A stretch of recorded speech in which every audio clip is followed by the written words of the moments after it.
This is the first meeting between the Auburn Tigers and the Michigan Wolverines. Ohio State came here in 1978, played Alabama, and got beat 35-6. So Ohio State won a big ball game today, an exciting game out in the Fiesta Bowl from Pittsburgh. Michigan will be receiving as Rick Rogers and Kerry Smith and Evan Cooper are the people that return kicks for them. In this instance, it'll be Rogers and Cooper going deep, and Al Del Greco will kick it off for the Auburn Tigers. Now, Auburn won the toss. They elected to kick. This will do two things that I can think of instantly, Frank Walsh. One is it makes Michigan declare itself early as what they're going to try to do offensively, and secondly, assures Auburn of the ball for the second half. High and hanging, and it is Evan Cooper, a senior from Miami, Florida, who breaks it over the right side and comes out to the 25. Football is loose. Auburn pursuing it, and a Michigan man is able to get under the pile and come away with the football. It looked like number 12 piling underneath the group and came up with it and saved it. That'd be Fritz Burgess. So here's the opening unit now offensively with Steve Smith, the quarterback, the senior out of Grand Blanc, Michigan, 6 feet 195. Eddie Garrett, your fullback, at 6 feet 215, a sophomore. Rick Rogers, your tailback, 6'1 and 210. Triando Marcray, wide receiver, 6'1", 180, a sophomore, very quick. And Vince Bean will be your flanker at 6'2", 185. They work out of the I formation, and Smith gives the ball to the tailback. And nothing fancy, it's just boom.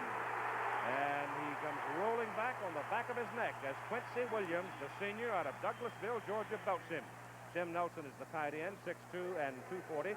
Clay Miller at tackle, 6'4, 270. Jared DiOrio at guard, 6'3", 245. Tom Dixon, All-American center, 6'2", 250. Stephon Humphreys, 6'3", 255, Rhodes Scholar. And candidate, Doug James, the other tackle, 6'2 and 255. So it is second down and 8. They started from the 26. The ball is out near the 28, and Steve Smith still got it. Rolling it outside on an option, and Quincy Williams is after it. He rips the pass away and completes it up across the 35 to Sim Nelson, the tight end. And I expect we'll see that combination trying to hook up a lot tonight. The defensive unit for Auburn, and we detailed them for you in the pregame. They're big, quick people. Daly, Smith, Aukman, Humphrey, Williams, Carr, and Jackson. Carr and Jackson being linebackers, and they are very active. Secondary got better as the year went along. David King's outstanding. My Jimmy Warren, Vic Beasley, and Tommy Powell, who is a redshirt freshman. It is third down and a yard. The ball is just over the 35, and Steve Smith, the quarterback, sticks his helmet in the stack and looks like he will come away with his first down. He's very close.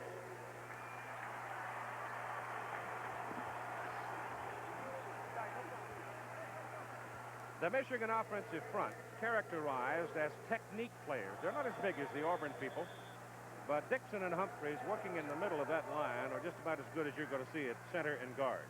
Dixon made All-American, and so did Humphreys. They're very talented, they're smart, and they have quick feet, meaning they can sustain their blocks as we look at Bo Schembechler. And they've come double wide now, Frank, to the bottom of the picture.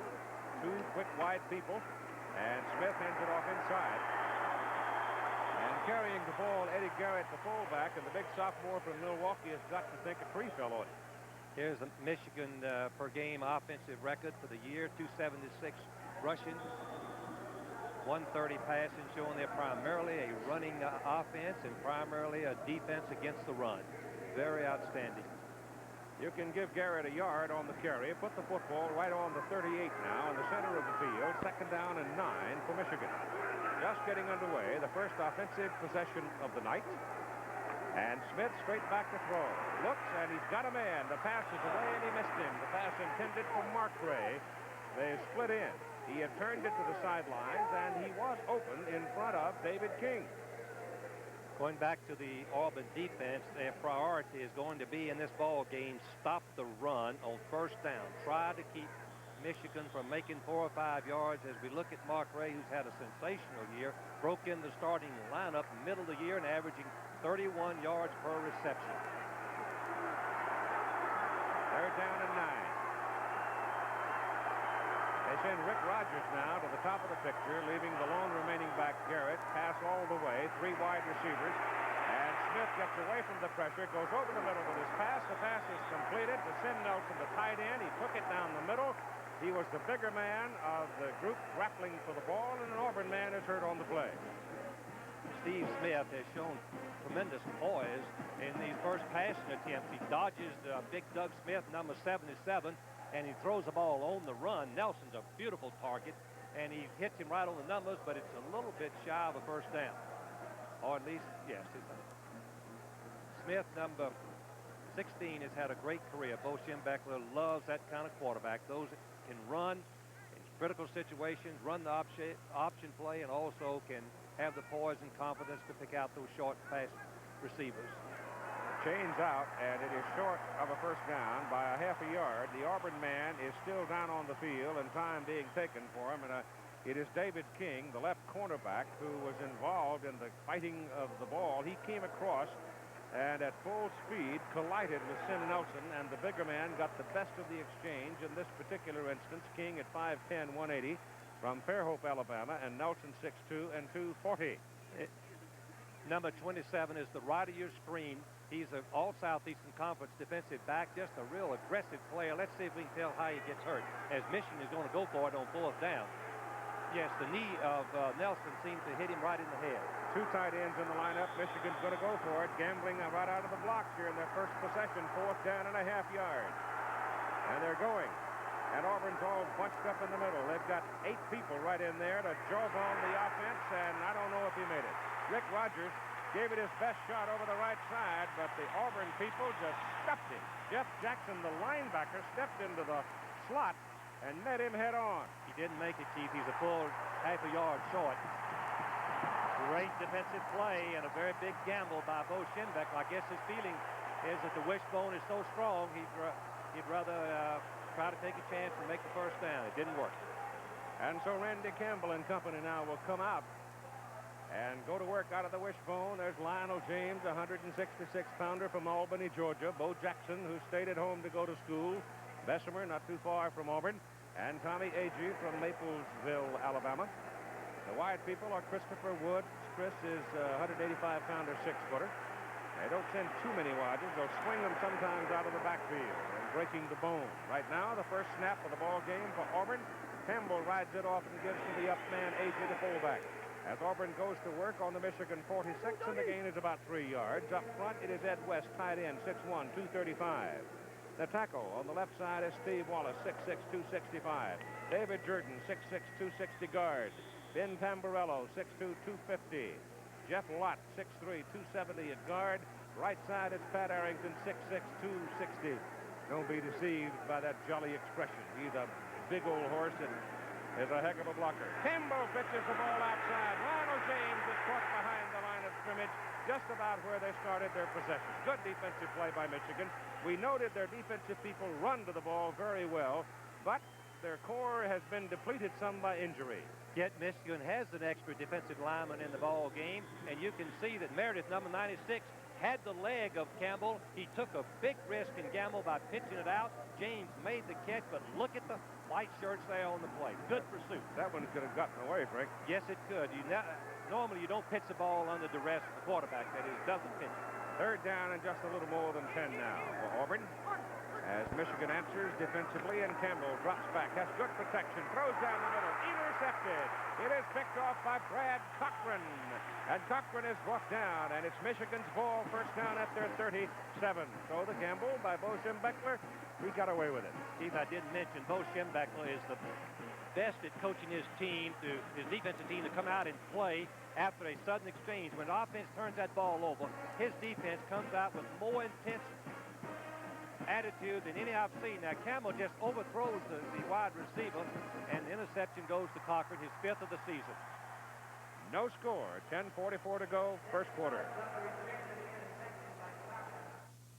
No score in the first quarter of the 50th Sugar Bowl game. Communication, so important. I talked to Coach Schembechler yesterday about it.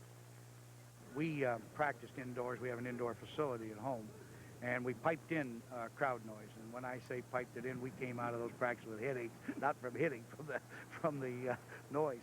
So we have worked against it.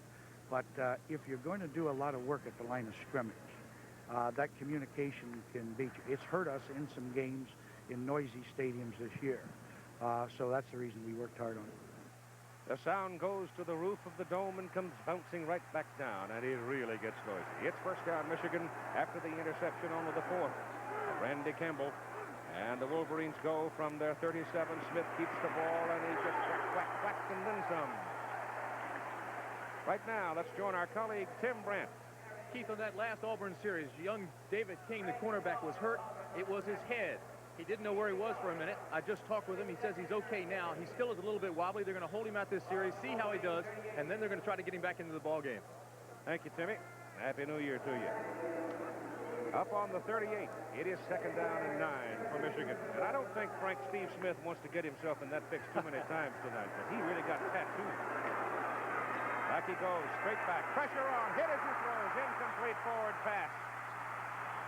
Number 91, Big Ben Thomas, the junior from Ashburn, leveled Smith. General Ben Thomas, the alternate tackle that plays both positions for Humphrey and Smith, the starters, and yet the offensive blockers of Auburn say they'd rather block anybody on that front than General Ben Thomas. Quincy Williams, number 93, is rushing also, but Thomas gets to him and hits him while his arm is in the air, and it falls incomplete to the ground. Now that's called the installation of some respect. Yes. Smith is already feeling the effects of that Auburn defense. It is third down and 9. And they go to 3 wide people again, and Steve drops back to throw. Gets his pass away. He's got a man wide open. It's Marcray. And Triando Marcray has a first down for the Wolverines at the Auburn 43, where Jimmy Warren brings him down. He completed that pass in the spot where David King would normally be playing. He's out right now, hurt. Jonathan Robinson in replacing him. Boy, Smith got the ball right on the money. He was rushed, had to get it over a defensive man, and hits Marcray right on the money. Marcray has great speed. Number 18 has a 31-yard average. That's the highest I know of anybody in football that we played this season this year. He's had 4 touchdowns on his 8 receptions. That's his 9th. And the Wolverines now cooking on the Auburn side of the field. First down at the 43. Steve Smith gives the ball to Rogers, the tailback. And Rogers pops it over the right side and tumbles down to the 33 and close to a first down. And he almost broke it. Well, Smith's passing, I think, has set up the running a little bit. Here's a number that I think we ought to talk about. Michigan's only 2 losses. They failed to rush over 200 yards. And Auburn, the same thing. The only loss was to Texas. They rushed 135 yards. Every other game, they broke the 200-yard barrier and won. So we'll watch for that as the ball game goes along. All right, now we see Pat Dye making some defensive changes while the chains are brought in for the measurement. They've sent Donnie Humphrey back into the ball game. Quincy Williams has come out now. That puts the big horses in there. It's almost a goal line front that he's going to be showing them as Michigan comes up a foot short. Keith, Pat Dye believes the same as Bear Bryant, where he coached for Bear, play a lot of people. He doesn't think any of his players should play over 40 snaps. They seem to be just going through the motions, and he'll play a lot of people doing a lot of substitutes. Ball is sitting at the 33 of Auburn. It's a foot short of a first down. There's Bo Schembech. What a fantastic career he has had, bringing excellence to Michigan and also integrity to their athletic program. Currently, the American Football Coaches Association president. They send Rogers up into a wide spot, keeping the fullback Garrett, and give the ball to Garrett. Garrett lunges ahead, and on the offensive surge will have the first down for the Wolverines. Big Doug Smith out of Bayboro, North Carolina, got a hold of him and brought him down, but the initial surge was enough. In talking to the Auburn coaches, Pat Dye, as we look at Pat, he told me that Doug Smith, number 99, had the greatest 2 games of any lineman he'd ever been associated with, those games being against Georgia and Alabama, 2 key victories for the Auburn Tigers. I spoke confidently of the first down, but the officials now have marked it, and they're going to bring it back in. Bring the chains on to take another look. Doug Smith played for Pat Dye at East Carolina, and when Pat went to Wyoming, he stayed at East Carolina, but when Dye returned to Auburn, he transferred. Let's watch Smith on that last play and see how he penetrated. Number 99 right there, going right through Art Miller, number 79, stands him up. Now he should escape, and he grabs the ball carrier right there and pulls him back. And I'll tell you, Clay Miller's not a gimme. He's 6'5", 270 pounds himself. Interesting. Clay Miller is from Norman, Oklahoma. His father's on the law faculty, but his mother and father both attended University of Michigan. It's a first down for the Wolverines at the Auburn 30. And Steve Smith hands the ball to his tailback, and Rick Rogers gets wide to the sideline and slides down inside the 15 at the 13 and a first down. Interestingly enough, the wide receiver, Mark Ray, not very big, came out of Detroit, Michigan, a small school, is going to make the key block that lets Rogers go deeper into the secondary. But you can see the offensive line had blocked Humphrey. They had blocked Carr. Powell, number 9, is chasing, but you're going to see the block right there on number 32 of Auburn, who is substituting for David King. Robinson right there. Wide receivers at Michigan catch the ball, but they block first if they want to play. Oh, it's first down Michigan at the Auburn 13.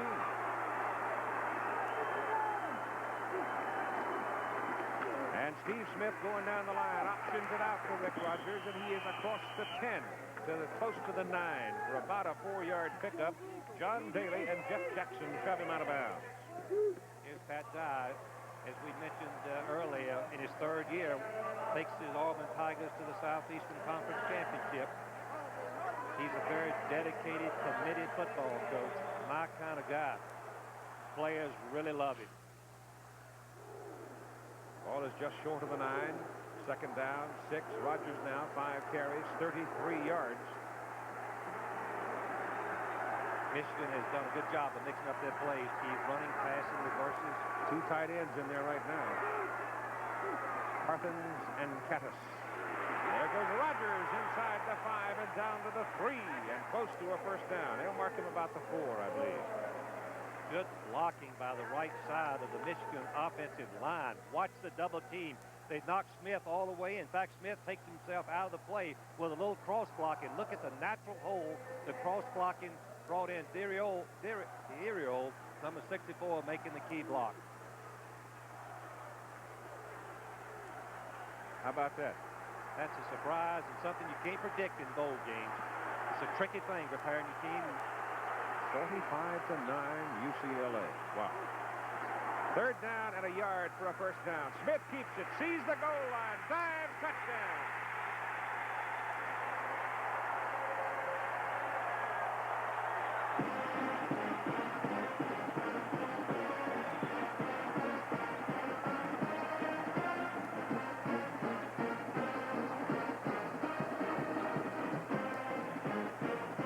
Indeed, if he has a big night, look out. Upset seems the order of the day so far. Texas losing, the Fighting Illini losing, and Michigan has jumped out to a 6-0 lead over Auburn. When you have a quarterback that can run, he's just an extra weapon, a dimension that the defense has to play.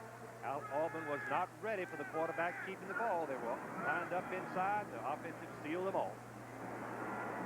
Bob Bergeron for the extra point try. He's hit 22, now 23 in a row. And so at 7 minutes and 30 seconds to go in the first quarter, it's Michigan 7-0 over the Tigers. Here's the play again, looking from the ground level. Smith, you can see, is looking to pass. The defensive backs laid back, covered receiver, giving Smith quickness to run. That was his 10th touchdown of the season, rushing the ball. We'll be right back after this. Thunder. Well, there's Mr. Smith, who has come to New Orleans. Well, he's been criticized by the Michigan fans from time to time. This year was very interesting in that he wore, as Keith properly pointed out earlier, a shoulder brace from the injury that he had in the Rose Bowl game last year. The last 3 ball games, he's been very, very successful and effective. He took the brace off. His shoulder hurts no more. They only scored 124 points in the last 3 games of the season, admittedly not against the top caliber competition, but included in that bunch was Ohio State. That's not bad. He's just a competitor, the kind of quarterback all coaches enjoy working with. Bo Jackson standing there waiting. So the big man is waiting for Todd Slopey's kickoff. It's a high hanger, and it won't be Bo. It is Allen Evans. And Allen Evans is having a whole lot of trouble as he barely got it across the 10 before Fritz Burgess brought him down. A high hanging kick and gave Michigan plenty of time to get down. It is Hammerstein, Centrich, Brooks. They're the 3 down linemen with Rose, Lyles, Anderson, and Mallory, the 4 linebackers. He wanted to go and thought he could go to a 4-man front, but the police... But Keith, he's put Dave Meredith, number 96 in the ball game. In the first series, he played with 4 down linemen. And let's see if he is right now. If 96 is in the ball game. No. No, he's not. No, he's not right now. He's got those linebackers up along the line, and the back pursuit can't catch up to Lionel James, and Little Train comes blowing out across the 25 to about the 27 and a first down. Here's the sweep. When you try to defend the wishbone, you add this play to it, and it just is a different type of play. The defense are not ready for it. A great block by Jackson on the cornerbacks. Watch the block by tight end West, number 85. Pat Dye told me he's blocking 89 on Carlton Rose, who's a fine football player. That's some block. He's the best blocker in the Southeast, according to his coaches. Now Auburn's got some working room from the 27 as Campbell turns it upfield and gets across the 30 out to about the 32. If Auburn gets to gobbling up 6-7 yards on first down plays against you, you better start looking for another lock on the door. Here's the Auburn stats for the season. You can see that they're primarily a running football team, and championships are won on defense against the run. They have passed, as you can see far fewer yards than most football teams we see today. So far, Bo Jackson hasn't seen the ball. I was going to say that, Keith. He's coming right now with a sweep, the unbalanced line. Penalty flag as they give it to the up man, Agee, and it's going to be against Auburn. Yes, the offensive lineman must have moved. The umpire threw the flag immediately. I believe it was before the snap, and Michigan will have no chance to refuse the penalty. I asked Pat Dye if he was going to let Bo have a chance to do some running right-handed one of these days. The referee is Dixon Holman. They're all from the Southwest Conference, this entire team of officials. Still Bo Jackson, who is probably the dead ball. False start. Offense. Second down. To continue, Bo Jackson is the premier running back in the South, and we talked about him earlier, but the coaches told me yesterday that he's getting more and more confidence about his running inside, something that they want to do in this ball game before they can get ahead, I'm sure. So they back him up to the 27, where it is second down and 10. And Campbell gives it to Lionel James. And James runs to midfield. Evan Cooper finally got him out of bounds. The offense splits 2 ends. The defense widens, and then you have some running room inside. These are all the options you can do with the wishbone. You can see it's a little counter play, something that the wishbone didn't have. Bo Jackson, number 34, is going to make the key block on the linebacker Anderson, number 57. And watch how elusive James is as he makes his break, and finally 21, Evan Cooper brings him down. James is the number 3 rusher in Auburn history behind Brooks and Cribbs. But here goes Bo on his first carry. The right halfback slashing over the left side. Hammers his way down to a first down for Auburn. And they marked him right about the 32 of Michigan before Tony Gant could bring him down. Here are some of the running backs that Auburn has had in the past that were in professional football. Of course, Brooks and Cribbs, and then we see James. And remember, Jackson is just a sophomore. 6'1", 222, and maybe the fastest back in America. So inside the 32 of Michigan now on first down Auburn as the Tigers start to move the ball for the first time. Michigan leading 7-0. They counter it back, and it goes to Bo Jackson, and he goes inside the 20 to the 18. Here again, we see the defense trying to play the wishbone, and we see just a regular T-formation play. Starts to the right, it comes back to the left, good blocking. The linebackers missed the tackle right there. Big Bo Jackson continues to run, takes one more person.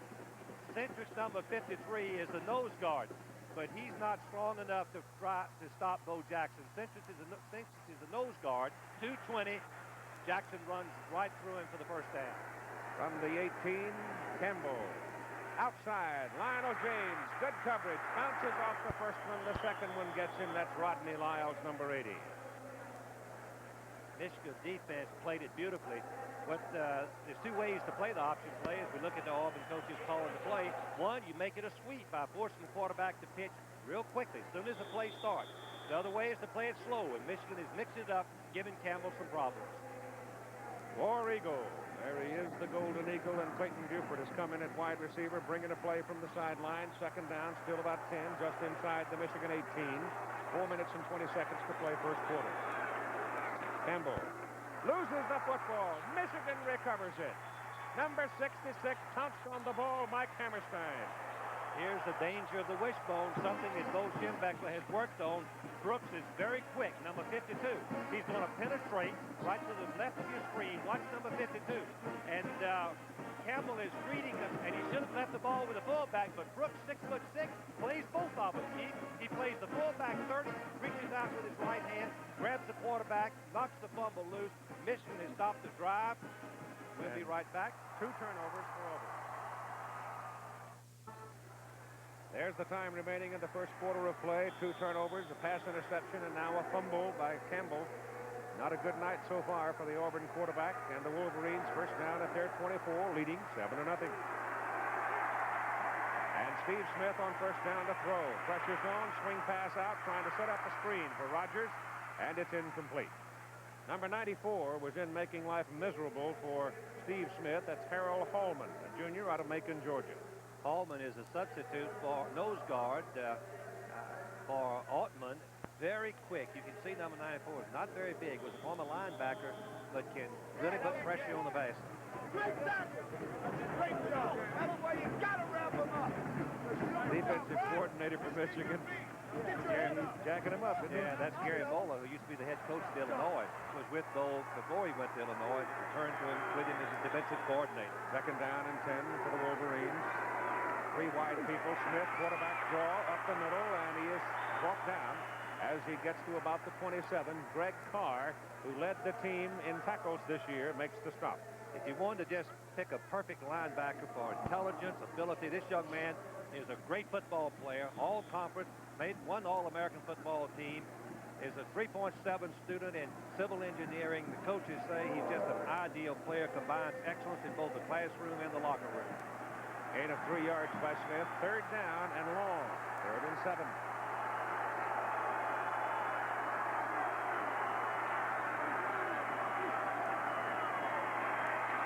The pass is away. Markray has it. First down, Michigan at the 39. David King is back in there at the cornerback position. Keith, Auburn did not have a defense that could possibly cover that pass. They had 2 receivers over to the right. King, number 27, is covering both an inside receiver that you don't see and Mark Ray, the outside, and all he could do was break on the ball, but not before the completion, and another first down. Good call and a good read by the defense, by Smith on the defense. Steve Smith has now passed Rick Leach as Michigan's all-time yardage leader. He has 6,468, and the night is young. 3:10 to go first quarter. Smith gives it to Rogers, and Rogers, big hole right side, and goes down to the Auburn 44 before Vic Beasley brings him down. Give Stephen Humphreys, the pulling guard, the All-American, the credit for that play because he was the pulling guard. He trapped out. Watch to the right of your screen, number 76. Watch him pull and trap, and look at the hole right there. James, number 73, is also pulling. Just a natural hole after 76 and cleared the way. So Michigan is doing what Pat Dye and his Auburn Tigers had hoped they would not be able to do, run the football. And the passing has been the key along with it, Keith. They've mixed it up. Passing and running makes it tough on the defense. Auburn 44 first down. Steve Smith again on first down. Goes to the air. Goes for Mark Ray, and it's tipped away. Jimmy Warren, the junior out of Birmingham, came across and tipped it away. Warren is just a junior starting for the first time. Mark Ray is going to go deep corner route, and Warren takes a chance. He anticipates the throw, and he comes in front of the receiver. Can only get one arm up in there. Had he got both, it would have been an interception.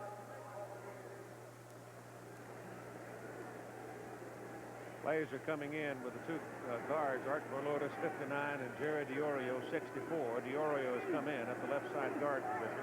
They flip-flop him. Sometimes it'll be Humphreys over there, and sometimes he'll move to the right side, and right now he is on the right side of center. And Smith back to throw. He looks downfield. He lets it go, and it is incomplete, out of bounds. number 25, Vincent Bean, ran out of real estate along the boundary. Anybody that's watched the Auburn defense knows that David King will gamble on a run-and-play fake. He overplays the run. It's exactly what happens here. Good fake by Smith, and Markray gets in behind King. You can see how far he is. The pass is thrown a little bit too far to the outside, and he couldn't quite hold on to it. That was Bean, the receiver. It is 3rd down and 10 now at the Auburn 44. Vince Bean has had a great career. Started every game for 3 years. Sneaky pass. Here's this same formation. 2 receivers into the boundary. Michigan 4 out of 5 on 3rd down plays in this game. Smith's pass, a bullet goes. Markray right on the numbers, and he just flat dropped it. I tell you, Smith has been sensational so far. He has been right on the target. Markray, number 18, is turning inside. They have a decoy out in the flat, taking the linebacker. You can see how wide open it is. The ball couldn't have been thrown better. He had to have taken his eyes off of it to think about running with it instead of catching it and falling down for the first down. First things first, Keith. Yeah. Don Bracken, the senior out of Thermopolis, Wyoming now, is in the punt. Lionel James is deep to receive it. He's averaging right at 41 yards in his career punting. He wants to kill this one deep if he can. He hangs it up there. James lets it go, and it takes the bounce inside. And in effect, an Auburn bounce, and will come out to the 20. It was a 43-yard punt by Don Bracken. You've got 2:17 to go in the first quarter, and Michigan leading by 7. The Auburn Tigers will go to work from the 20. Rough night so far for Auburn quarterback Randy Campbell, but his coach has a lot of confidence in him. Well, he's a phenomenal young man. You know, he doesn't have phenomenal ability, but his the power to think and concentrate and execute our offense and do it under pressure has been amazing to me. Those comments made yesterday by Coach Pat Dye. Randy has thrown an interception and been hit and fumbled the football. Trey Gaines now, a swift freshman, is now in the lineup for Auburn as Campbell rides it down and gives it away to the up man. It is Kyle Collins in there now, replacing Tommy Agee at the fullback position. 195-pound sophomore from Gadsden, Alabama. No gain. Michigan defense are moving and causing some blocking problems, some assignment problems to the Auburn offensive line. Sensich came right in there and stopped the play. ABC's Wide World of Sports season premiere coming up next Saturday. The Harlem Globetrotters in Hong Kong, plus the World Cup weightlifting championship at 5 Eastern time. The ball goes to Bo Jackson, and he slashes up too near the 25. Running in traffic, something he didn't do particularly well as a freshman. Began, as Frank noted a little while ago, to get the handle on it about midway of this year, and he is a terror inside right now. But Auburn, the Michigan coaches told me that they really fear his cutback as much as anything, which shows that he's got that great awareness and eyes and the speed to make a cutback work. 3rd down and 5 from the 25. 5-man defensive front for Michigan. Pitch it outside. Ball gets away from Lionel James, and he's going down back on the 11. The penetration, Randy Campbell was hit as he tried to deliver the pitch to James, and Rodney Lyles was coming on a loop from the outside, and James never had a chance. I believe Brooks, number 52, is the one that gets him again. No, his offensive man tripped him, and Auburn is very lucky to get the ball back, and going to be a punt formation, and Michigan's going to have good field position. Lewis Colbert from Phoenix City comes in to do the kicking, a junior, averaging right at 41 yards per kick on 55 punts. He's standing back in his end zone. Evan Cooper is the deep man for Michigan. It is a short kick, and it takes a big high Auburn bounce back to the Michigan 45, where Cooper is surrounded at the 48 and dropped. So the Wolverines get the ball back at 17 seconds to go in the first quarter, and they've got very good field position after that 45-yard punt.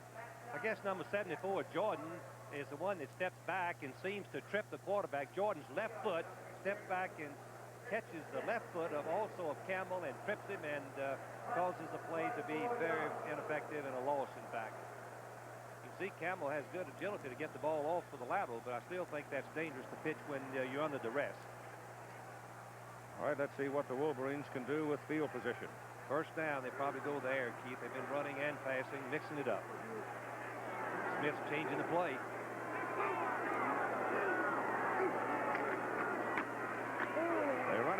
Rogers, the tailback. And maybe a yard. And the first quarter is going to expire before we have another play. So we played 15 minutes in this 50th Sugar Bowl Classic. And the Michigan Wolverines out of the Big Ten lead the Auburn Tigers 7-0. The Superdome in New Orleans, site of the Sugar Bowl. And Michigan, second down 9 from their own 49, leading 7-0 as we start the second quarter of play. Steve Smith back to throw. Over the middle. Pass drop. Hit Sim Nelson. He threw it well, it's a little deceptive because it wasn't that accurate. Sim couldn't pull it in.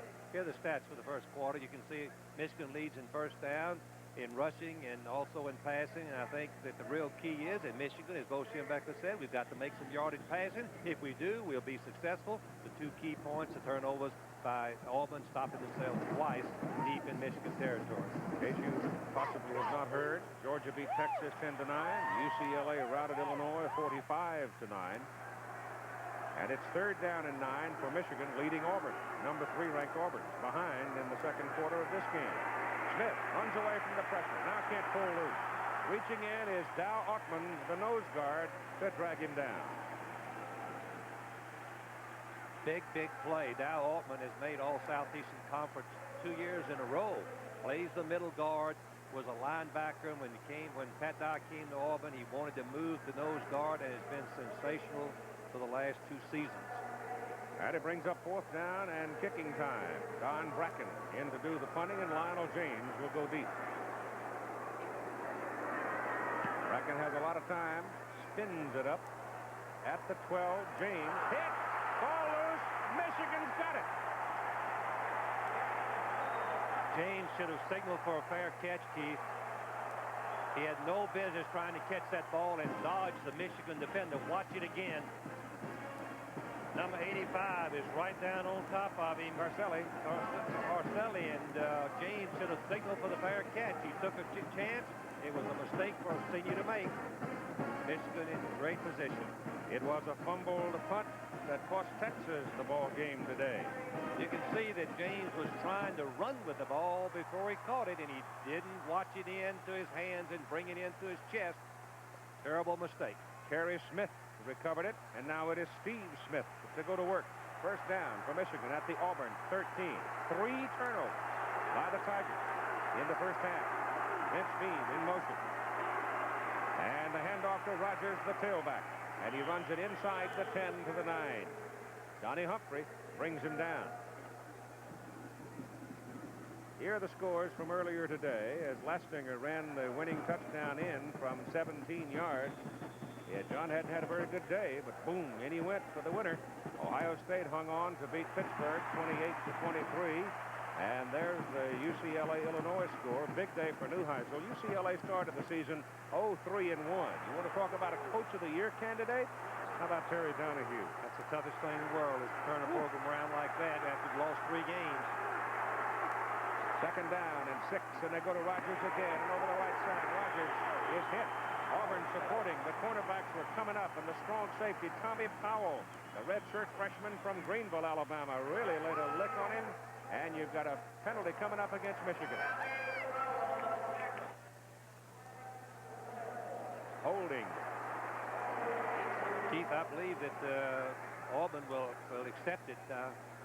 Even though they tackled the ball carrier for a loss, move them on back and get them into a passing situation. Take them out of their run-pass option. And also back up Bergeron a little bit in case he gets the ball. That's Greg Carr talking to the referee, Dixon Holman.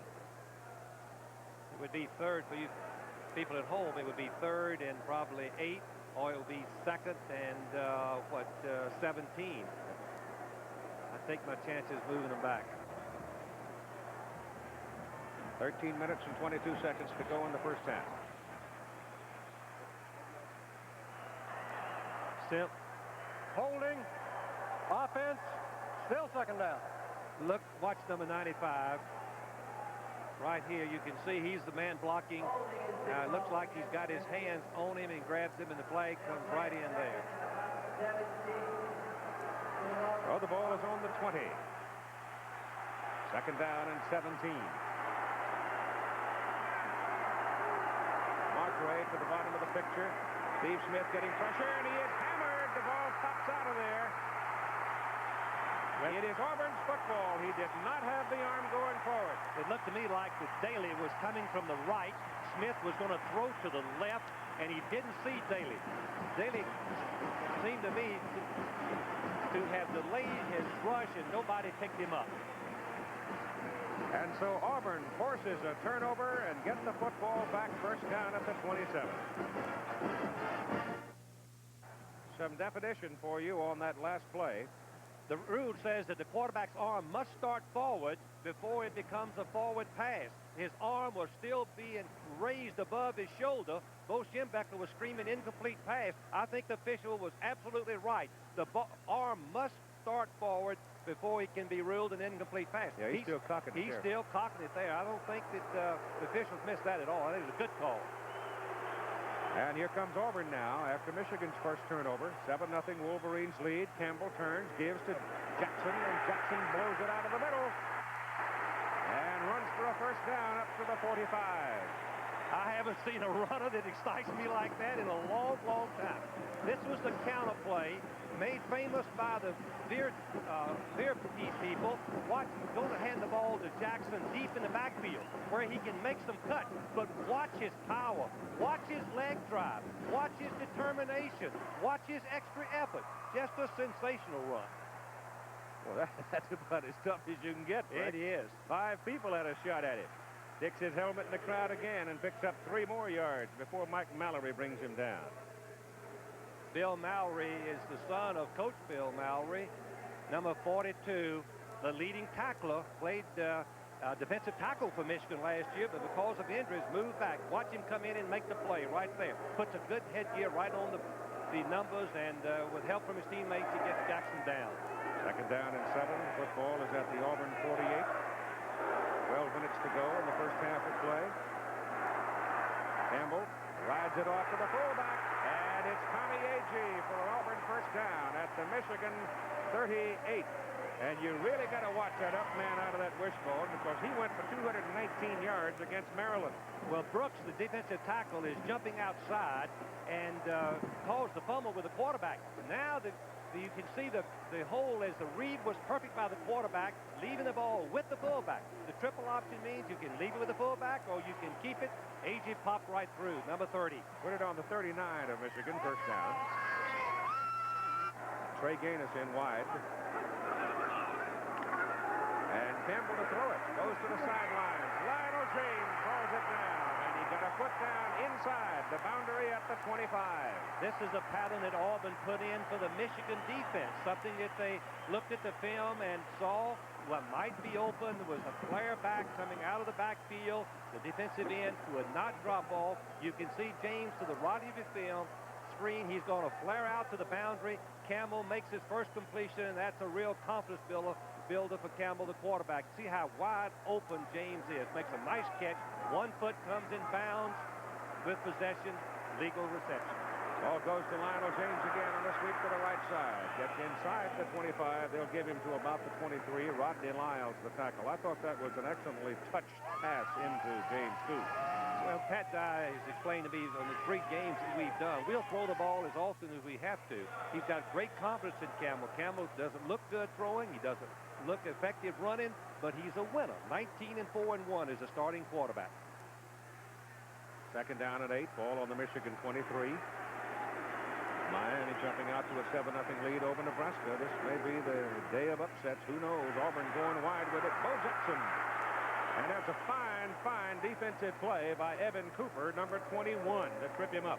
The coaches say that the cornerback cannot take on the blocker and make the tackle. Evan Cooper, the fine defensive safety, did exactly what we say you can't do.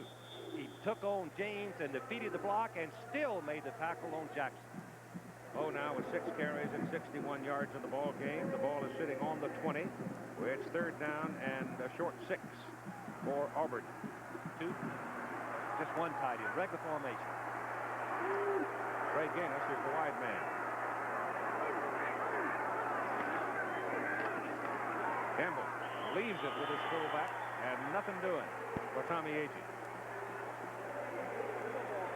So that's going to bring up 4th down, and it'll bring Al Del Greco into the ball game for a field goal try. Well, Del Greco, Keith, remember, tied an NCAA record with 6 against the University of Kentucky this year.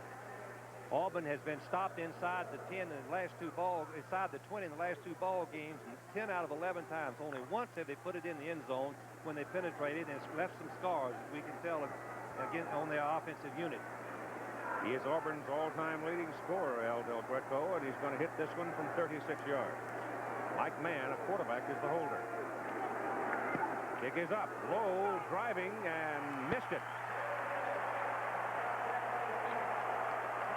So the Auburn Tigers are turned away at 9:31 to go in the second quarter, and Michigan still leads 7-0. Michigan turns Auburn away. Steve Smith out at quarterback. Yesterday, talking to Steve, I asked him what it's like to play for Bo. Playing for Bo is an experience in itself. You know, you learn a lot. You learn a lot about not only football, but how to be a person, how to, you know, your character builds as you're here. You know, it pushes you to get a degree. And, you know, it's been a great 4 years. It's too bad it's over. I guess it really hasn't dawned on me, but it's, you know, here it is. It's over. And quite a career for him. I remember when some of the people were on Smith and Schembechler both in his sophomore year, but both staunchly defended Smith. And he carefully molded him into a record-setting quarterback at Michigan. First down for the Wolverines at the 20. And they send Rogers in motion. Smith coming down the line on an option play. Keeps it. And turns it across the 25 out to about the 27. Harold Hallman makes the stop. And you note that they're moving people around, as Frank noted earlier, in the Auburn defensive front. Hallman relieving Outman, so that he's keeping fresh people in there. Look at the numbers for Steve Smith this season. They're just outstanding. Passing 53%, 13 touchdowns, but rushing set an all-time Michigan record, averaging 6.9 yards per carry, and that includes sacks. Second down, 3. Rogers, the tailback, appears to have the first down as Donnie Humphrey knocks him down. Number 79. Humphrey's a big, strong youngster. Number 79, weighs about 270. Good hands. Watch him get the blocker with his hands right on. Now he's got to disengage and try to release and make the tackle. Pretty difficult, but he does. He comes right back in, and his teammates help him with the tackle. But not before Rogers got the first down. Got it just over the 30. 8.5 minutes to go in the first half. Michigan 7, Auburn nothing. Smith straight back on first down, goes down the middle with it, and Sim Nelson, the tight end, dropped the football. That is the 4th pass that's been dropped by Michigan receivers, passes that could have and should have been caught. Nelson was a defensive linebacker, moved over to tight end. He's called 38 passes this year, the 3rd highest of any Michigan tight end. The ball couldn't have been thrown better, as Keith properly pointed out. He took his eyes off of it, Keith. You see him turn and look, anticipated getting hit, and dropped the ball. Well, when you go down the middle like that, you know you're going to get You whacked. got to anticipate it, and all you do is just leave your body limp and look it in and grab the ball. Harry Smith, number 23, the tailback, comes up into a slot now. They're double wide to the top of the picture, and on 2nd and 10, Steve Smith's pass goes over the middle. It is complete to Vince Bean. Bean is knocked down short of the 40 and short of the first down. They'll need about 2 on 3rd down coming up. Bean, number 25, a senior, has started every game for 3 years, coming across, trying to get underneath the linebackers, which he does. Daly misses him right there, and Bean fights the extra yards, giving it very short for a first down. About 1.5 yards for the first down. Michigan offense continues to mix up passing and running very effectively. Garrett and Rogers, the setbacks. Steve Smith still got it. Gets his pass away, and the intended receiver, Bean, falls down as he makes the cut on the artificial surface. Losing his footing, could not make the catch, and it brings up 4th down. Whoever said Bo Schembechler was conservative? 3rd down and 1. He goes to a deep comeback pattern. Naturally drawing one-on-one, but you have to throw it and you have to catch it. Watch how open Bean is He'd gotten in behind number 27, David King, the all-conference halfback. But as Keith mentioned, he loses his footing right there. The ball still hits him right on the chest. Boy, that Smith has not been all target any tonight, Keith. He's right on target. Bracken's punt. Low, wobbly. Gaines lets it go. Mistake. Michigan's going to kill it. Michigan touched at the it. 5. They touched it at the 10, Keith. Yes, he'll come back to the 10. No, it won't. Yes, he will. They'll bring it back. Yeah, you're right. The beanbag's up there. I see it. 51-yard punt as Auburn lets it roll. 7:19 to go, first half. A little good. 15 to go in the first half, and a 7-0 Michigan lead. Auburn's football, first down. It is on their 10. Michigan's outplayed them so far. And on both sides of the ball, Keith, the Michigan defense has given Auburn a lot of blocking problems. They're getting penetration, which just nullifies the effectiveness of the wishbone. You've got a double tight end alignment for the Tigers now with West and Parks, both in, numbers 85 and 82 respectively. Give it to Bo Jackson, going outside. Over the top he goes. Brad Cochran, the sophomore from Royal Oaks, was out there, tried to hit him, but Jackson just went right up over the top of him and picked up 6 yards. Jackson once again shows what a great athlete that he is. He's the first three-letter winner for Auburn in over 30 years in track and in baseball. That's Gary Moeller, the defensive coordinator, giving the signal. Here's Jackson's rushing records, and you can see against Alabama, 256, against Florida, 196, his biggest games. Second down and 4. Inside. Lionel James. James, remember, is only 5'7", 166 pounds. He gets tangled up with Al Sensich, a big junior nose guard out of Cleveland, Ohio. And he gets 2 yards. The Auburn offensive line outweighs the Michigan defensive line by about 15 or 20 pounds per man. But the Michigan defensive scheme is to penetrate, use the angles, use their quickness, and they're doing it very effectively. Pat Dye looks very worried right now, and I don't blame him. He ain't there. You can't block him, can you? That's right. Smoke is hard to block. Third down and 2. Campbell to James. James turns it up, and he is short of the first down. At Cooper, Evan Cooper coming up out of the secondary, the strong safety, made the play for Michigan. It's 4th and 1. Boy, the Auburn team has had very poor field position for 2 reasons. One, the Michigan offense has made a couple of 3 first downs on virtually every possession, punted the ball, covered it, and started Auburn very deep where it's very hard to score any points. Lewis Colbert, first punt tonight, 45 yards. Evan Cooper is deep. Look at it from the end zone as our director, Andy Sedaris, gives you the picture. Snap is on.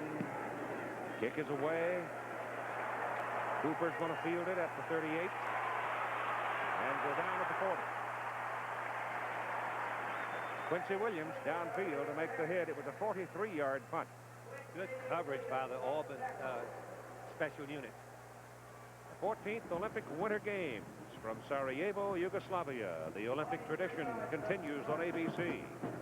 The games of the 23rd Olympiad in Los Angeles next summer. 250 hours of Olympic coverage in 1984. Keith, what are you going to be covering over there for the Winter Olympics?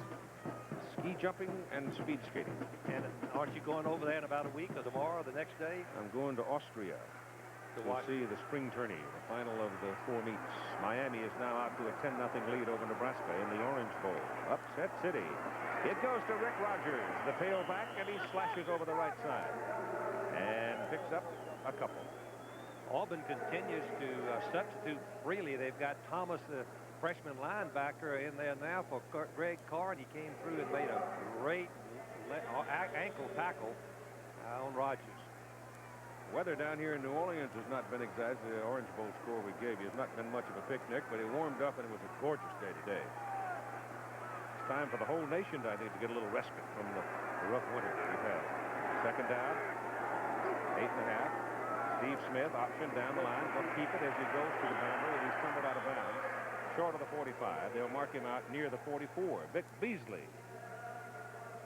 Vic Beasley knocked him out. Now, Let's consider what's going on and what has happened. You see that Texas, they were beaten today, losing to Georgia 10-9, so they're 11-1. Nebraska's behind by 10-0.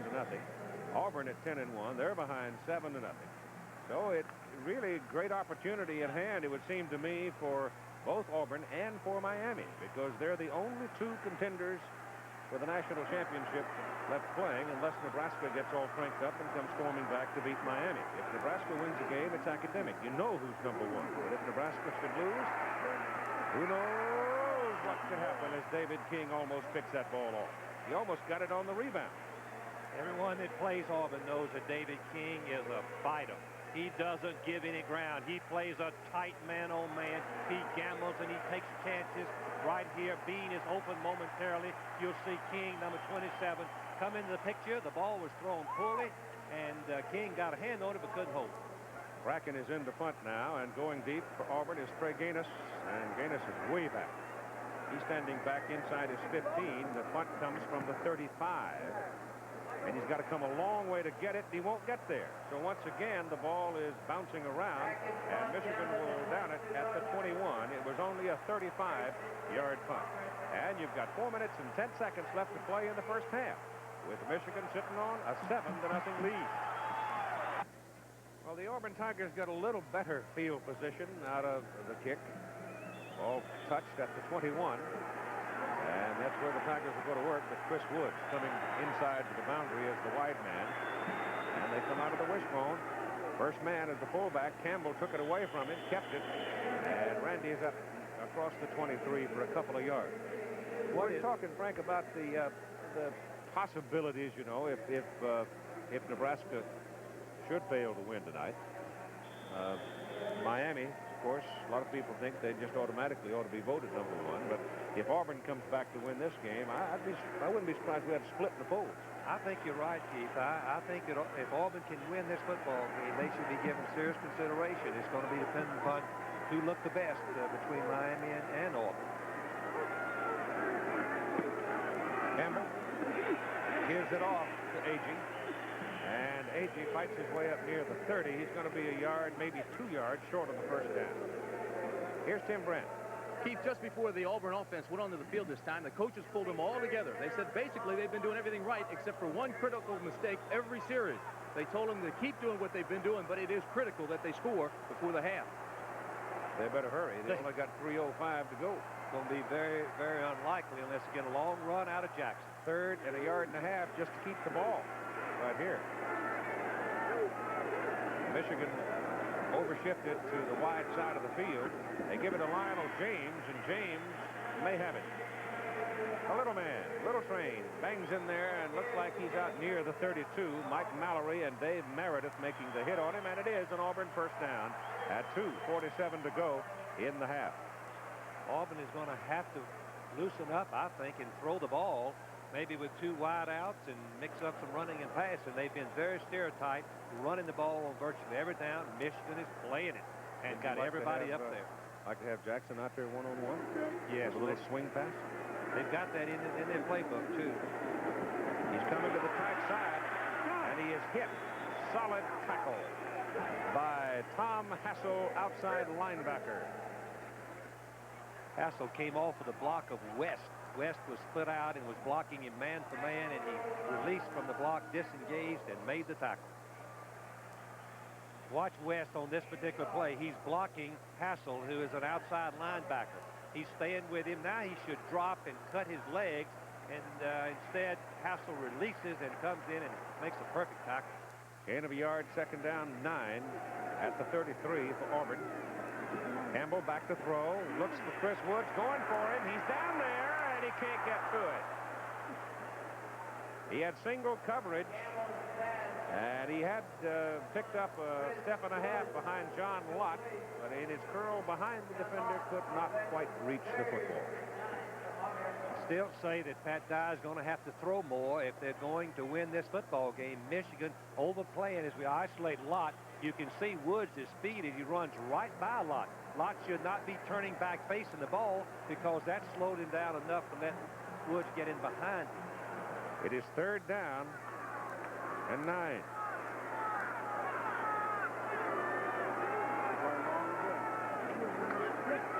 pass out to James, and Lionel can't get to it. Cooper was there anyway for Michigan. I don't think Lionel could have gone very far. If Campbell had seen Buford, Buford was wide open for a touchdown. The defensive back for Michigan slipped, and Buford was open for the touchdown. Campbell did not see it. And you've got 1 minute and 47 seconds to go in the half now, as Auburn will have to punt it away. Colbert's punts have been 45 and 43 yards, and again it's Cooper deep for Michigan.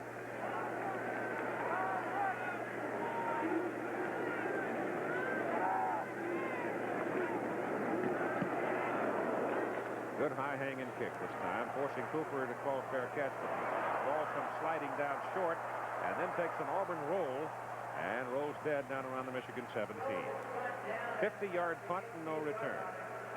Coming up on ABC Sports on this Saturday, Sports Beat, Howard Cosell at 3, the Pro Bowlers Tour at 3:30, Chris Schenkel, and then ABC's Wide World of Sports, premiering with the Harlem Globetrotters in Hong Kong. First time ever visit to the People's Republic of China. It'll be fun to see. Keith, am I correct that both teams have 3 timeouts? It'd be interesting to see if Auburn uses the timeouts to try to get the ball back one more time. 1:34 on the clock.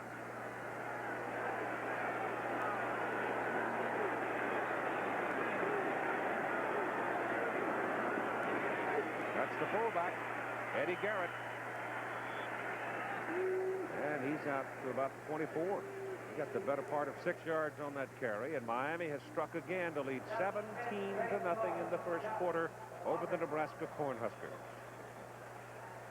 That is really a shot. Well, Howard Snellenberger is going to bite the stem right out of that pipe. He's a great football coach. He's proven that for many, many years. In fact, Bear Bryant told me that Howard was the best assistant coach he ever had to work for him, had the best offensive mind in particular. They take it inside on 2nd down and 3 with Eddie Garrett, the fullback. And he may have a first down as Humphrey brought him down. Humphrey, number 79, plays the right defensive tackle. His job is to penetrate if he possibly can on these situations.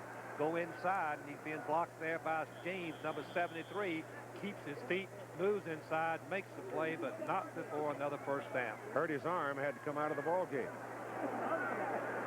Less than a minute to go down the first half, and a first down for Michigan after 28. And Smith gives the ball off. Up the middle goes Rogers. And Rick Rogers gets something out of the play, not a lot.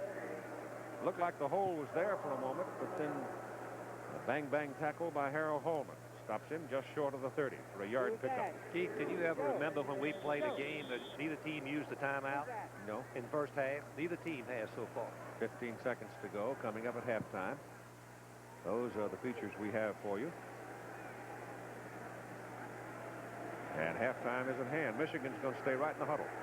They will not come out of it, and we're going to go to the clubhouse at halftime with Michigan leading Auburn by a score of 7-0. And here's Tim Brandt now with Coach Bo Schembechler. Thanks, Keith. It looks like the 2 keys to the ball game have been their turnovers and your ability to pass. Now, yesterday you said you had to pass. You've had success. Well, I think 2 things. One, we dropped too many passes.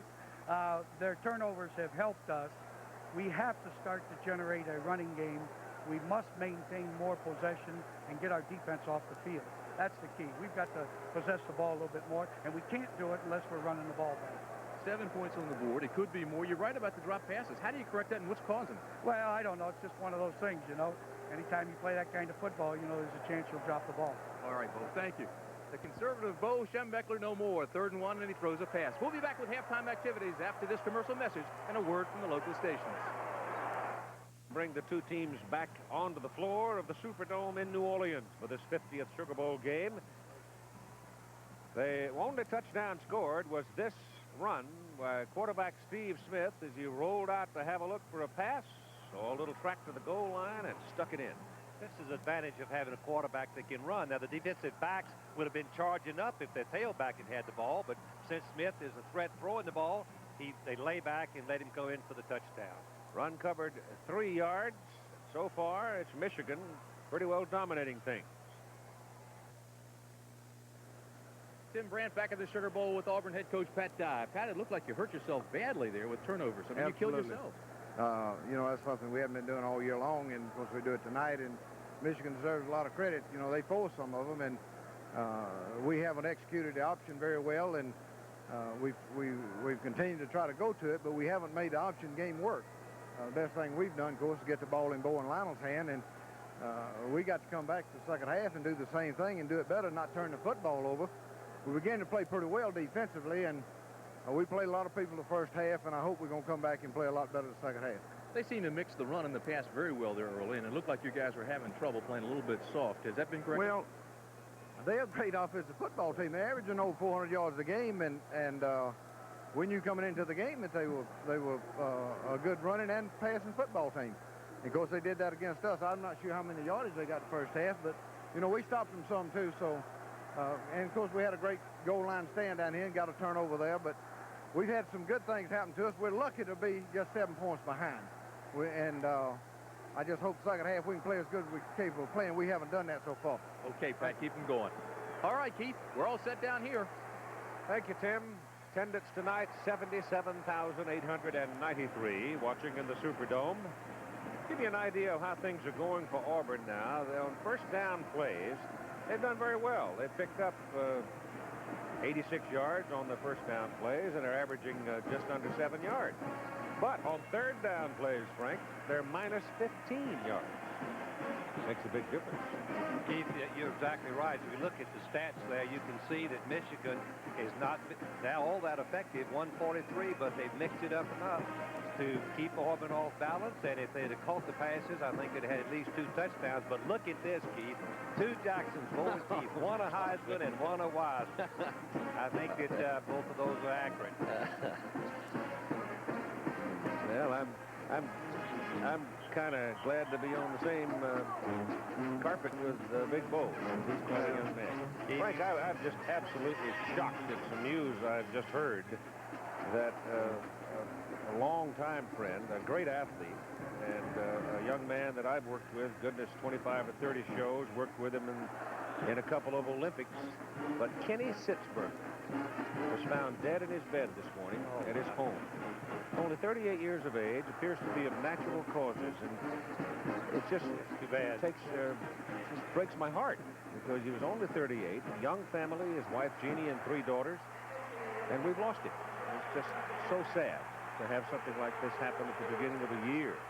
And I know that there are thousands of people who are Kenny Sitzberger's fans and friends. I felt compelled to announce it because it came as such a shock to me, and I'm sure will to many others. Kenny Sitzberger gone. Auburn will receive the football to start the second half of play. Bo Jackson is not the middleman. It is Brett Fullwood, number 22, who is the middleman to receive the kickoff from Todd Schluppe. The Michigan Wolverines playing a very heady football game in the first half, leading by a score of 7-0. Ball's in the air, and it's again a very high hanging kick at the 2. It is Fullwood, and he tries to get in behind his wedge, but they can't open an avenue for him, and he goes down at the 21. The Michigan defensive unit, Big Mike Hammerstein, defensive tackle, 240, and nose guard is Al Sinchich, 230. And Kevin Brooks had a terrific first half, 250-pounder. Carlton Rose, the linebacker, at 210. And Rodney Lyles played very well, 225-pounder. Timmy Anderson inside at 220. Mike Mallory at 215. Look at the neck on Mallory. He can find a shirt big enough to fit him. His daddy put him on weights early. Lyles led Michigan with 5 tackles in the first half. Auburn operating first down from the 21. And the same offensive unit that started the ball game goes to Lionel James, gets outside around the corner, comes up the boundary, and gets across the 30 up to about the 35, where Tony Gant finally brought him down, and there was some wicked blocking to get him around the corner. John Lott is a cornerback, 6 foot, 180 pounds. Brad Cochran, 6'3", 205, a sophomore. The strong safety, Evan Cooper, outstanding in the first half, senior from Miami. And Tony Gant, a sophomore, at 6 feet, 165. Let's watch West block again. Bo Schimbeck told me that West is the best block in the America, and you can see why right there as he blocks Carlton Rose, number 89, right to the ground. And it's first down Auburn out at the 35. And Randy Campbell back on the first down. Goes deep with it down the middle. Buford on the run. And Clayton Buford can't quite run it down at the 15 of Michigan. Cooper was with him. The ball just kind of hung up on him, and he could not run it down. Here's your offensive alignment for the Auburn Tigers. Jackson, James, A.G. and that wishbone with Woods, the wide man, and Campbell at quarter. And up front, it's West Wallace, Tamburello, Jordan, Lott, Arrington. Keith, in summarizing the Michigan defensive strategy, they've gotten penetration on the option play, and the defensive backs, Cochran and Cooper, have had quick support, just like linebackers, and stopped the plays at the line. Second down and 10.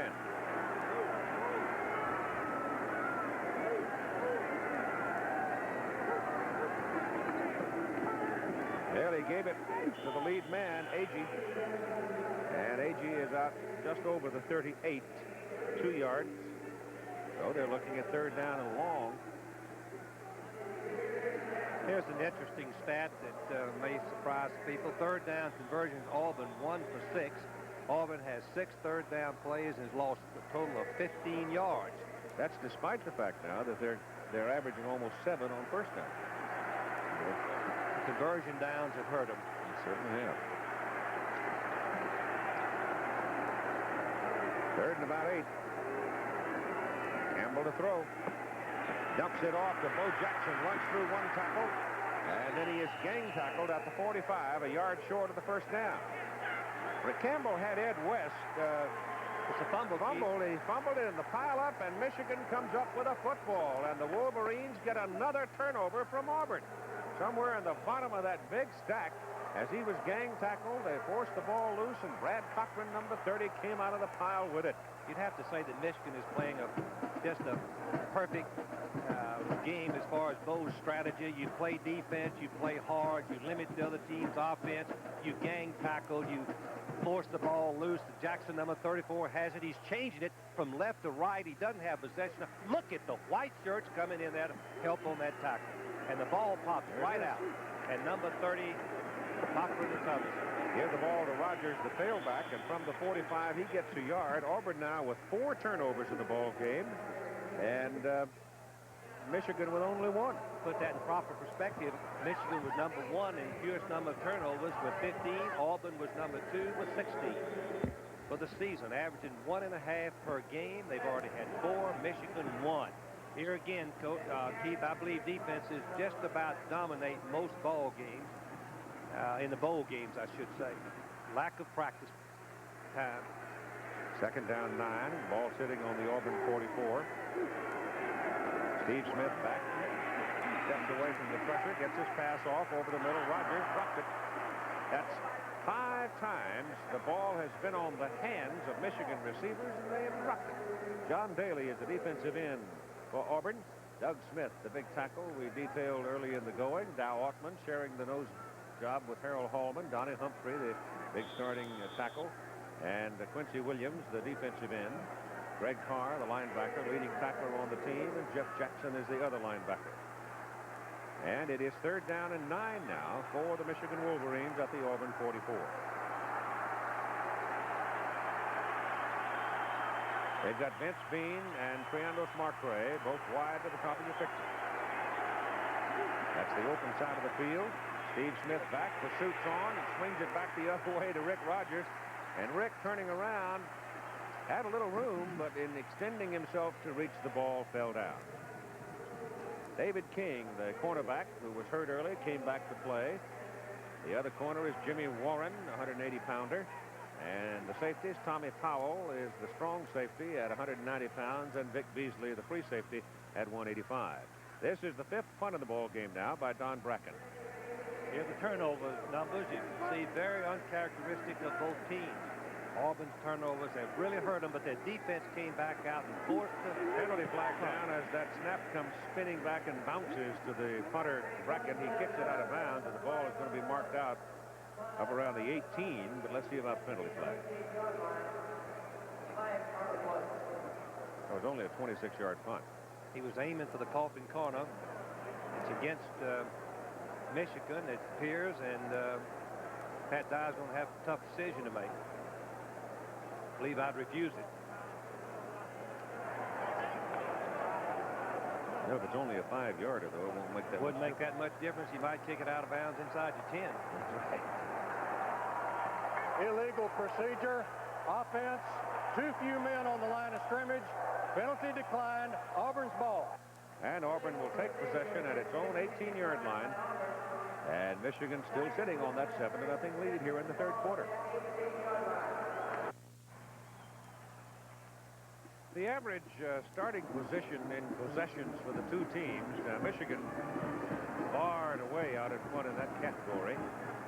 They've been averaging around their 40 start possessions. Auburn right around the 21, and right now they're starting just short of the 18. So they haven't been blessed with great field position much in the game. First down for the Tigers. Campbell must be checking off. He's taking a long count. And it goes to the first man, Agee. Keith, let me just add that Sentich is making a lot of big plays. He's a very active middle guard, not very big, only 6 feet tall, 220. He's Cowart, the center, is trying to block him, but he doesn't. He runs right by him. The amazing thing to me is that Auburn continues to run the triple option, and they must have a minus average on it right now. In regular plays, they have a big yard average. They go outside to Bo Jackson this time, and Jackson just simply can't run through that kind of traffic. Nobody can, not even a freight train. He gets out to about the 22. Bo picking up on that play 3 yards, so he's got 72 yards in the ball game. Lionel James has 57 yards, and the up man, or the front man out of the wishbone, Tommy Agee, 28 yards. Keith, as we look at the score in the Orange Bowl, that Nebraska touchdown, incidentally, was scored by Steinkuhler, the All-American guard. I wonder if it was that play where they put the ball on the ground as we saw once before. Third down and 6. Ball is out near the 22. Well, it's Agee again. This time he pops it. Oh, look out. Caught from behind by Evan Cooper. Penalty flag goes down. I think he may have a face mask coming up. That'll add some more yards. Keith, I think we should mention that Bo Schembechler's defenses have always played to the wide side of the field, forcing the offense to go to the narrow side. And you can see what happens when they run down the boundary. Good block by Bo Jackson on the defensive end, and Agee goes for the first down and a 15-yard penalty. Not incidental face mask. The rule says turning, pulling, or twisting, 15 yards. Personal foul. Face mask. Defense. First down. Big penalty moves the football all the way to the Michigan 45. Auburn's offense still seems a little bit confused to me, Keith. They're not operating like they have during the regular season. They've got a first down as Campbell. Penalty flag is down again. Goes wide to Jackson. Both coming back the other way. Runs right into Rodney Lyles. Once again, they were trying to go to the wide side of the field. If you can run the football the wide side against Michigan, you're just better than they are. They just got the entire football team over there. I think Michigan might have been offside. Yep. So the play by Lyles is nullified. Jackson turned back to reverse his field. And Rodney was right there looking him right in the eye. But it's wiped out by the 5-yard penalty. Yeah, it's not just a 5-yard penalty because the loss was about a 14. Offside. Defense in the neutral zone at the snap. Still first down. They lost. There was a difference of really about a 19-yard penalty. 14-yard loss and 5 yards on the penalty. Big break for Auburn. And they're sitting now on the Michigan 40. First and 5.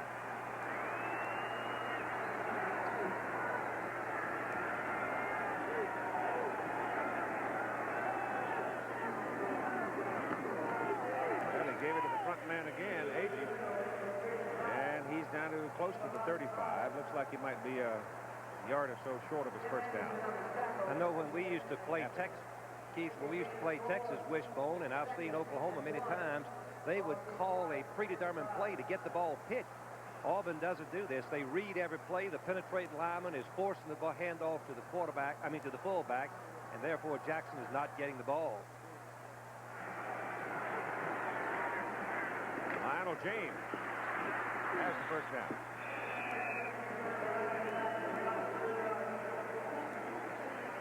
Little train getting down to about the 33, where it will be a first down for the Auburn Tigers. Time remaining third quarter, 9:37. And Michigan leading it 7-0. Three teams thrashing away with national championship ideas. Nebraska and Miami, and Auburn here against Michigan. And the high-ranked teams are both trailing. Illinois, number 4, defeated today in the Rose Bowl roundly by UCLA, 45-7. Number 2, Texas, losing to Georgia, 10-9. Keith, I go back to watching the bowls many years. It seems to me the underdog wins about 75 to 80% of the time. 30 days is a long time to be the underdog, and reverse of that to be the favorite. Auburn bench asking the crowd to quiet some, a crowd of 77, almost 78,000. That's Jackson. Bo Jackson inside the 25 and close to another first down. Boy, when he gets it turned upfield, his shoulder square, he can really lay a lick on you. The offensive line really came off that football, but the key on that play is West, number 85. He had lined up to the right, shifted over to the left because Michigan flip-flops their linebackers. Number 80, Lyles, is not used to playing a tight end, and you can see the hole that was opened up by the block of West. And it is second down and less than a yard. Back to Jackson. Jackson's got the first down at the Michigan 21.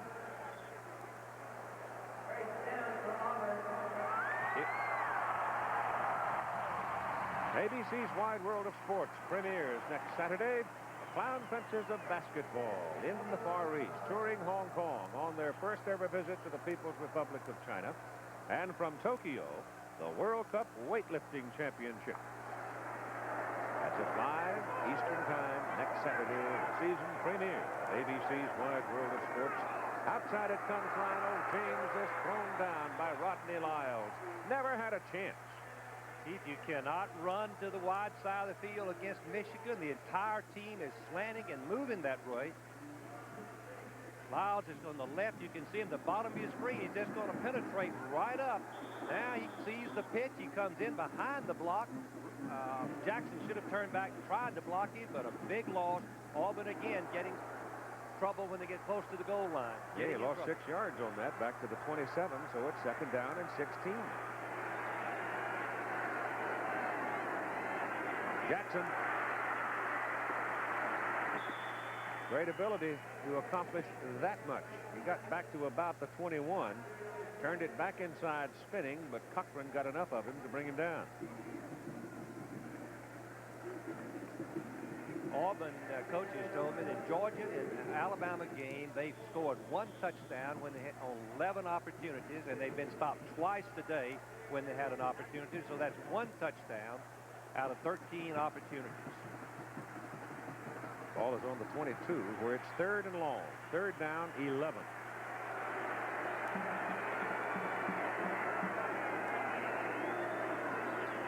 Give it to James up the middle. Lionel James is caught and brought down as he gets over the 15.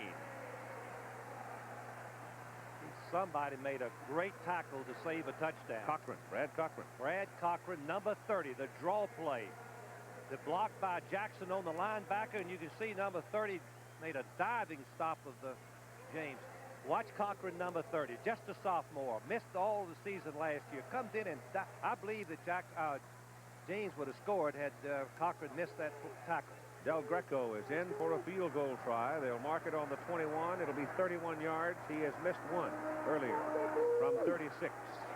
This one is up high enough and splits the middle.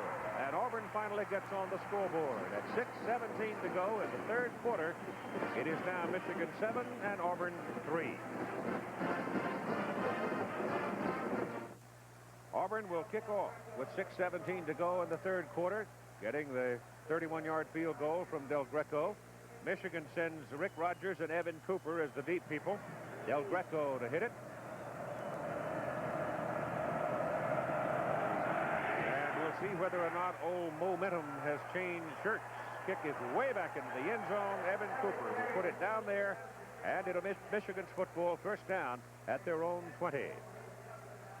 Steve Smith is 5 of 17 for 55 yards, and you can see Nebraska has just scored again in the Orange Bowl, and that is now Miami 17-14. Nebraska's first touchdown was the old guard around play. Some of you may remember it a few years ago in an Oklahoma game when Randy Schleusner picked it up. Quarterback laid it on the ground. Schleusner picked it up, ran it in for a touchdown. Well, tonight, Turner Gill laid it on the ground, and big old Dean Steinkuhler picked it up and ran it in for a touchdown. First down for Michigan. Let's see whether or not Steve Smith now can get some momentum going for his offensive unit as he pitches the ball back to Rick Rogers. Rogers running wide and busts a couple of tackles and gets across the 30. There were 2 Auburn men out there. Number 91 was over there, Ben Thomas, and David King, 27. And by golly, Rick Rogers just split him. 91, Thomas, fine junior tackle, alternates at both positions, pursues beautifully. He gets good support from King coming up. The 2 of them should make the play, but watch this. Rogers, a slasher, 225, cuts right between them, keeps those legs turning, and comes close to scoring. Got a first down out of it, picked up 12 yards up to the 32, and they hand it inside to the fullback, Garrett. Garrett now has some daylight, and he's out to the 38. That's a good 6 yards there. Quincy Williams coming from the backside should keep right on the line of scrimmage. He gets a little bit too deep where he cannot really put his shoulder pad into Garrett, number 32, and he misses another tackle for Auburn, and a big gain for Michigan. Second down and 4 for the Wolverines as Markray comes to the bottom of the picture.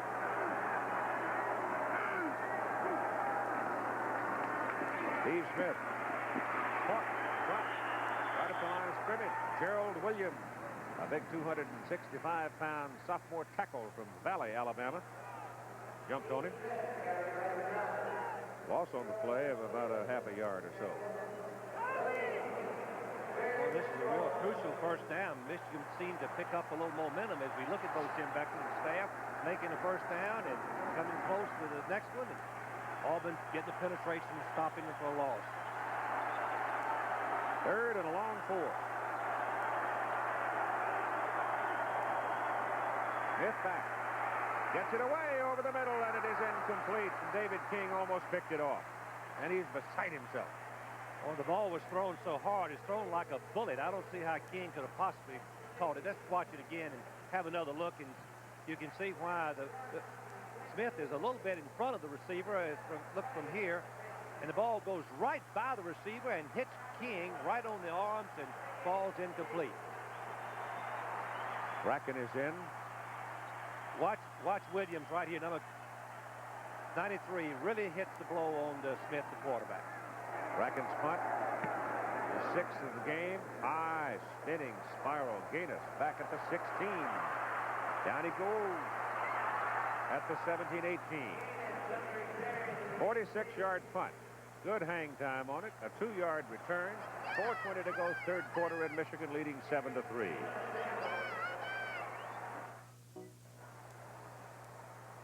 Once again, Auburn doesn't have very good field position. They've got to start at their 18. It's been a picture-book play by Michigan. Make a first down and 2, long kick, good coverage. Start the opponent in deep. Let your defense take over. Michigan moving that defense around. And Bo Jackson hit behind the line of scrimmage. Comes back to the line of scrimmage. Mike Hammerstein, big junior from Wapakoneta, Ohio, hit him. Once again, that penetration, I don't know, and I'm sure as we look at Pat Dye, he's wondering himself, what's happening? The Michigan defense are getting the jump and penetrate. Jackson got hit in the backfield, Keith, on that last play, was lucky to get back to the line of scrimmage. Michigan, Bo Schembecker told me if Auburn wants to throw the ball and beat us, that's fine, but they're not going to beat us running. That's what he told me this morning. When has he not said that? That's right. Campbell, oh, what a bad. Randy Campbell just about gave Michigan the football down inside the 10. Tom Hassel, the outside linebacker, stepped in between Campbell and Lionel James, and Campbell went ahead and committed himself to the pitch, and they're very lucky to get it back. What's happened, this is an option pass. His receiver's covered. Then he pitches to the back. But the trouble is, Michigan, Hassel, number 48, was right in the line of fire. He could have caught the ball and walked in. Lucky. Auburn was lucky again. 8-yard line. Keith, I've noticed Auburn's confidence is with a low ebb in their offense. They are barely getting back up the line of scrimmage. They're discouraged, disappointed. They don't know what's happening to them. 3rd down and very long now, and they've got Bo Jackson way wide to the outside in a receiver position. And they hand it off inside to Tommy Ager, the fullback, and he runs it up to about the 12, 13. And once again, Auburn's going to have to kick it from deep in their own territory, and Michigan, if they handle the ball, will have very good field position. What's happening to the Auburn offense? Penetration, quickness by the Michigan defense, stopping the play before it ever gets a chance to get started. 4th punt of the ball game by Lewis Colbert. Evan Cooper is deep. There are 10 Wolverines up there now. They peel back some. Not a very good kick. It's going to hang up high. And Cooper calls a fair catch up at the Auburn 45. 32-yard punt. And so the Michigan Wolverines are operating on the Auburn side of the field one more time. Time winding down here in the 3rd quarter. Michigan still sitting on that lead. Well, they've got control of the game, field position. Their offense seems to be effective enough to make some first downs, and their defense has been sensational. First quarter touchdown, still standing up. They put it on the Auburn 46. And Steve Smith still has it. Looking to throw it, does, and it's incomplete. Well, we got 2 footballs on the field. One of the quarterbacks over there warming up for Michigan. Here's Tim Brent.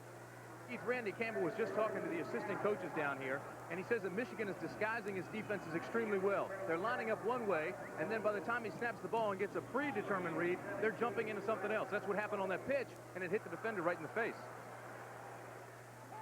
Steve Smith ran it in from 3 yards for a first quarter 7-0 Michigan lead. Auburn's come back with a field goal to chop it down to 7-3, 31-yard field goal by Del Greco, and that's all the scoring we've had, as Michigan literally has controlled the flow of this football game.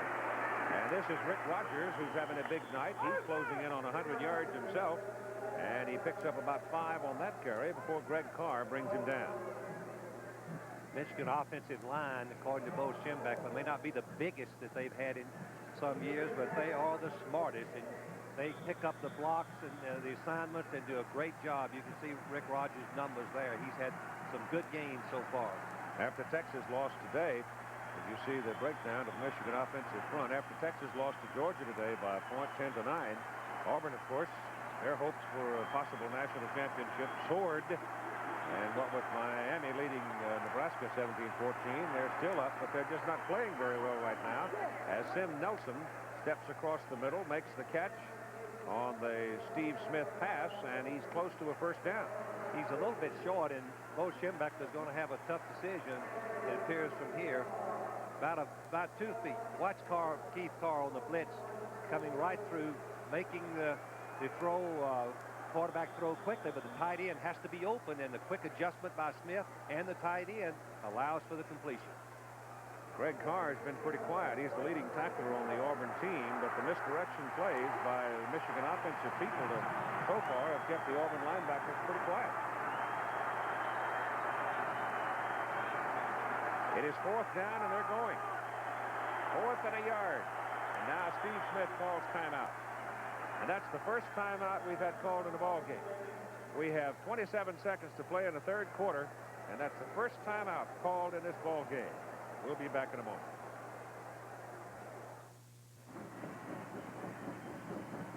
In Michigan's opening possession of the ball game, after the kickoff, they gambled on 4th down and a yard and didn't make it. Up around midfield, now they're sitting down at the Auburn inside the 37, 4th and a yard, and they're going. Hard to hear. And it is Nelson, Sim Nelson, the tight end, was flecked out about 3 yards, and he jumped. The crowd noise, Keith, in my judgment. it's hard to hear the signal. Evidently, Smith tried to change the play at the line, and Nelson was too eager to go. He wanted to make that foot. Watch number 95, right here at the bottom of your screen. He jumps, and the defensive man, I think it's Quincy Williams, puts his hands on him. When he does, it's a false start, and the play is over. Penalty. And that brings in the punter bracket. On 4th and 6, Trey Gaines goes deep for Auburn.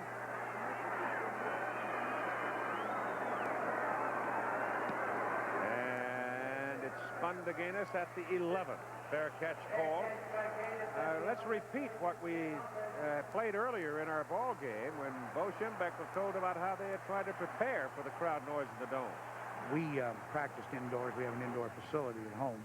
And we piped in crowd noise. And when I say piped it in, we came out of those practices with headaches, not from hitting, from the noise. So we have worked against it. But if you're going to do a lot of work at the line of scrimmage, that communication can beat you. It's hurt us in some games in noisy stadiums this year. So that's the reason we worked hard on it. Keith, what he means by work at the line of scrimmage, meaning that Smith comes up and changes the play. Looks over the defense. He sees where he might make the best yardage, and he calls that play at the line.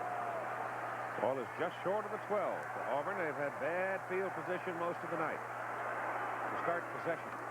They give it back to Bo Jackson. And Jackson just keeps on turning and runs them out of trouble after the 24. The play that he makes this yard is a reverse play. It's going to start to your left of your screen, a fake to the fullback, hand back to Jackson.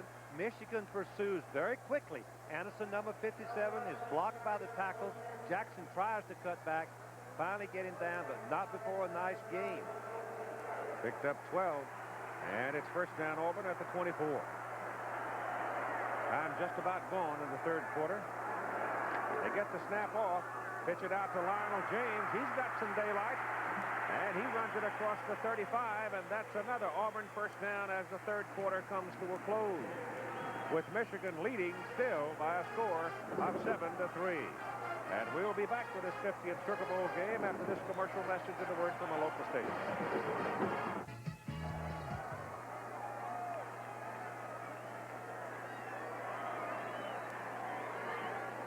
We've got 15 minutes to play in this 50th Sugar Bowl Classic. And if you believe in omens, well, Auburn just went over 200 yards in rushing. They have not lost a game this season in which they've gained 200 or more yards on the ground. They have it first down at their own 35. They trail 7-3, and whistle stop them. Once again, the crowd noise, Keith. The quarterback was getting ready to snap the ball, and the lineman moved. Auburn has been substituting regularly. Jordan, their all-conference player, just coming back in at the offensive guard position. Ostrowski, number 65, coming out. Dead ball, false start, offense, still first down. Here's the number that Keith was talking about. Auburn, and as far as that Michigan, the only games they've lost is when they failed to rush for over 200 yards. Both, here are the stats, Auburn has picked up and gained, as you can see, but the big problem, Auburn has had 4 turnovers, something uncharacteristic of them. They only had 16 for the season.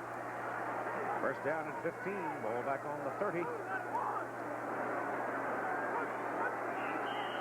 Oh, that Michigan man really came off in a hurry. I think he might have been a little bit too quick. Looked like nose guard Sincic.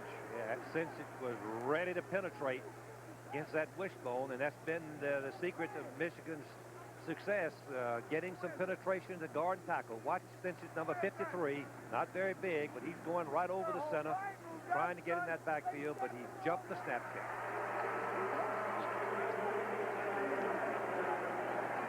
So we've had 5-yard penalties marked off here, and we've run no time off the clock in the fourth quarter. Dead ball, illegal procedure, contact by the defense in the neutral zone prior to the snap, still first down. Yan Coward has been playing most of the time at center tonight. Ben Tamburello has an injured left hand, and it's hampering his play some. This is Lionel James looking around, trying to find some daylight. And he wiggled around, and sure enough, there was just enough to get into the boundary before Cochran knocked him out, and he picked up 6. Auburn makes a lot of people miss tackles, and Bo Schembechler told me, so I don't see all that good blocking. I see missed tackles. I said, yes, Bo, but look at the ability they've got. Here is a perfect example. Watch James get, he should have been tackled right there, right at the line of scrimmage by Hassel, but he has that elusiveness, those moves, and he ends up making a nice game.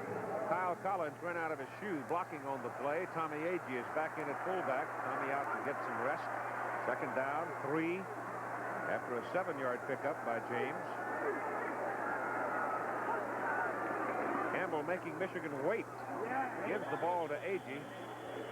I think Agee's probably carried the ball as much tonight as he has in any game other than perhaps the Maryland game, where Maryland gave him a little more room to operate. He's carried 10 times so far tonight and picked up 56 yards. The reason he's carrying the ball is Michigan is penetrating deep enough that the quarterback cannot get outside, and he's hoping that Agee has running room inside when he leaves it with him, but he doesn't. The Michigan defense reacted beautifully. Third down and still 3, and Auburn is now 2 out of 10 on third down conversion. Give the ball to Jackson. Yes, sir. They don't do it, though. They give it to Agee. And it just depends on the spot. It's going to depend entirely on the spot. He's laying on the yard line, which would give him a first down, but that official has not marked the ball yet. I believe it's a first down. Looks like they brought it back. They brought it back. They moved the ball back 3 inches. If I was Pat Dye, I'd be out. No, I wouldn't be out there, but I'd be yelling. It's going to be 2 inches short. He moved the ball back. Auburn runs on fourth down many times during the ball game. That's nothing unusual for them. During the season, they run on fourth down over 30 times. But I still would be scared. Auburn fans have got to be uptight right now. Could be the ball game. Yes, sir. If they make it, they've got a chance to win. If they don't, the defense will be very discouraged when they take the field. Oh, my goodness, what would you do? Penetrate Give on it to 34. That's what I'd do. Michigan's coming, too, boy. Campbell keeps it. He's got the first down. Well, they're not giving him a very good mark, They Keith. certainly aren't. They're not giving him That a mark. linesman from the far side has marked him short He sure of did. that 45-yard line. Boy, they didn't give him anything. Campbell trying to climb up his center's back. I don't know why they didn't go full over the top. That's their #1 play, has been all season.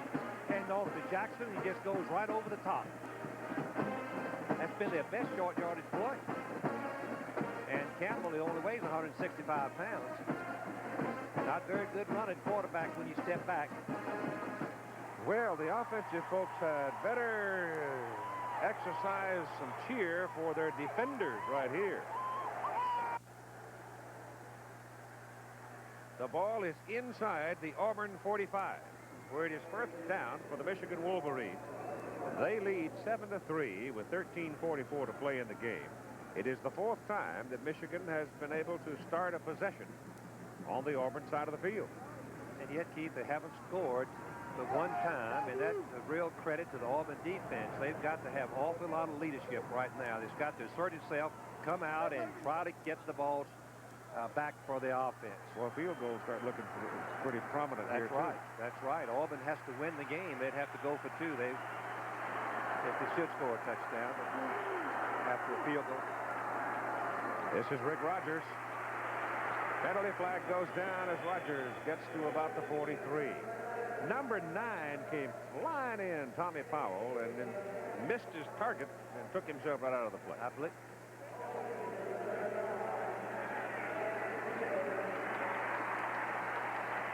Let's go back and look at the officials we talked about earlier, and the one thing that watch the But that's a first down. Keith, look at the ball. It's right on the yard line. That's and a first down. Official comes in and moves the ball back. That was on third down. He moves the ball back and leaves it about 2 inches short. Now, I don't know why he picked the ball. Golly. I don't understand. Well, the linesman had marked him with his left foot, right? Why would the umpire He was step inside in? the yard mark, the line. Oh, Watch now- him. See the linesman here? See his left foot? Now He's the inside. umpire's back there spotting the ball again. What? I don't know why the headlines was not spotting. Now he's back. There's the ball right there on the yard line and the first down. Well, the penalty was against Michigan for holding. It's first down and 20, and up goes Rick Rogers. Down goes Rick Rogers. Short of the line of scrimmage. Well, Greg Carr, the linebacker, 54, came firing through and got him with some help from Quincy Williams. Keith, we'll see if Pat Dye's theory of the fourth quarter being his since he's substituted. You can see he's been running in and out these defensive people. They haven't played over 35 plays, and Michigan has been playing most of the ball game with very few substitutes. It's second down. The football is sitting just short of the Michigan 48. And they've got to go down inside the Auburn 35 to keep the football. Second down. Bullet slapped down by number 42, Jeff Jackson, the senior linebacker. Most coaches will tell you that linebackers, when a run and play fake, don't have a chance to break up the deep curl. Jackson, number 42, has 4.7 speed. Watch him. He watches the quarterback. When Smith uncalls the ball, look at him, watch him dive, get his left hand on the ball. It would have been a completion and a first down. Great play by Jackson, the senior linebacker.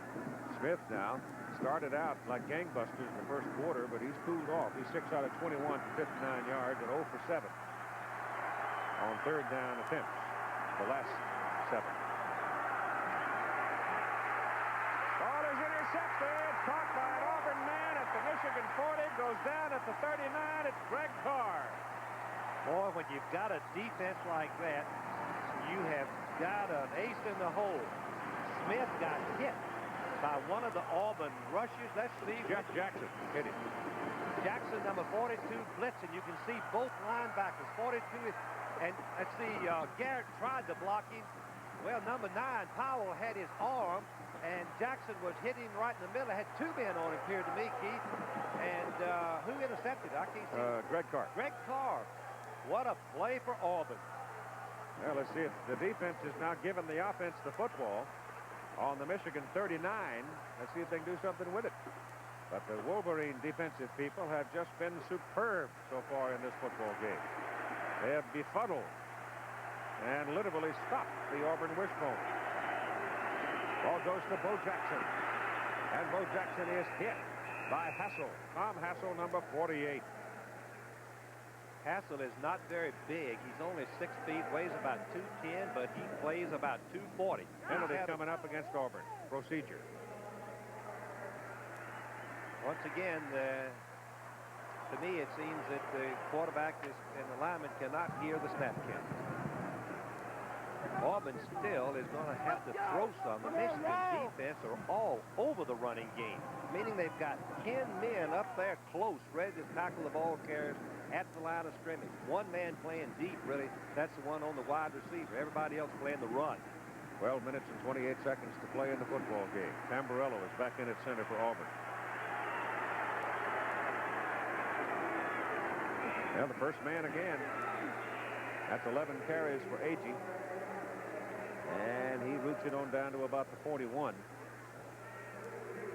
I cannot understand that you still try to run the triple option with everybody up on the line of scrimmage.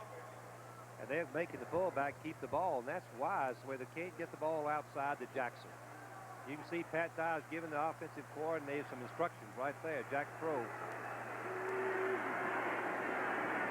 That's Bo Jackson hit at the line of scrimmage. Momentum carries him inside the 40 to the 37. So they've third down and 9. Look at these numbers here. Bo Schembecker told me, I said, Frank, I said, Bo, you going to single cover the receiver? He said, we're going to force them to throw. If they throw and beat us, they just beat us. But they're not going to beat us running the football. There are the percentages. Third and 9. Up the middle, Jackson does not get the first down. He stopped short of the 32 by Mike Mallory. But if I, in this situation with a possible national championship, at least the ramifications, he's got to go for it. He's got to go for it. I wouldn't attempt to punt or field goal. Got 4 good yards to cover. Well, they haven't made 4 yards on third down today, I don't believe. Maybe 2, but not 4. Double wide receiver, triple receiver. That's a pretty good formation. Yeah, he's got Jackson in the slot. Now they can roll out that way and have a chance. Jackson coming back. Campbell keeps it. He's got the first down. Big play, Randy Campbell, Michigan 18. Here's a great play by Campbell, a tricky play. They lined up in a passing formation.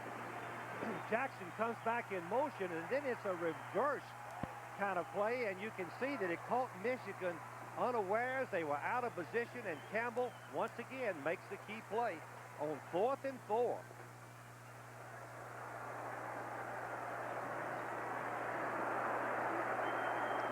That should pep up the Auburn offensive line. Yeah, but they've been getting to about this point, Frank, and stalling. They have not scored in 13, but once in 13 tries from this part of the field. That's Jackson. Searching for some daylight. There isn't much. Maybe 2 yards. Auburn tried to get in a surprise formation, an unbalanced line, to give an extra blocker to Jackson, but Michigan would not be fooled. They moved right over as we look at Jackson for the ball game. 17 rushes. They wanted to get the ball to him at least 20, but he hadn't had much of a chance. Kyle Collins is back in there at fullback now. Age is out.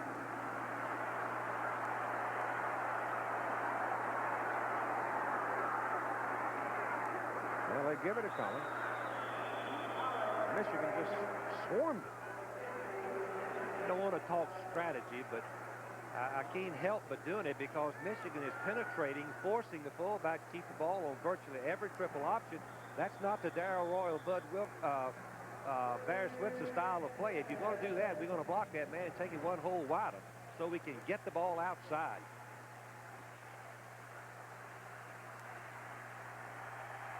Well, they've broken the bone again. Same formation as the last big play. Triples to the right. 3rd and 7. Campbell looking to throw it. Goes down the middle with it. And did they intercept it? No. No, incomplete forward pass. Almost picked off by Tony Gant. Well, now Pat Dye's got a decision. He's not. Yes, he is going for the field goal. He's got 8 minutes and 53 seconds to play in a football game. Here's West, the deep man down the middle. You can see that Alabama, I'll get it straight in a minute. Michigan's all over him. I was going to say, Keith, that Del Greco has missed one field goal already today. He's been 1 for 2. Well, he hit from 31, and this is from 31. He did kick six in a row against Kentucky this year. Mike Mann will hold it. Trying to make it 7-6. Not a leg, and it's good. So with 8 minutes and 51 seconds to play in the football game, Auburn pulls within 1 point at 7-6.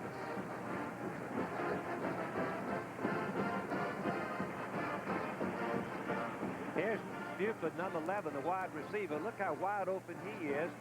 Campbell just couldn't see him. Look at yelling, give me the ball. Give me the ball. He's wide open for a touchdown. Oh, my goodness. There wasn't anybody within 8 yards of him. But he didn't see him. Well, the Auburn defense gave the offense the football, and on the Michigan side, they could only get 3 points out of it. But they're now down by just 1 point, and Del Greco kicks off to Cooper at the goal line, and Evans coming out to about the 20. 8 minutes and 46 seconds. And once again, the heat's on the Auburn defense. They've got to hold this Michigan team. Michigan's offense has been pretty quiet now for the last 2 quarters. I think the difference in the Auburn defense, they're getting a heavy pass rush on Smith on virtually every time he goes back to pass. And that has been the big difference. You can see the Michigan last 6 possessions, only 1 first down in the last 6 possessions. That is a great tribute to that Auburn defense.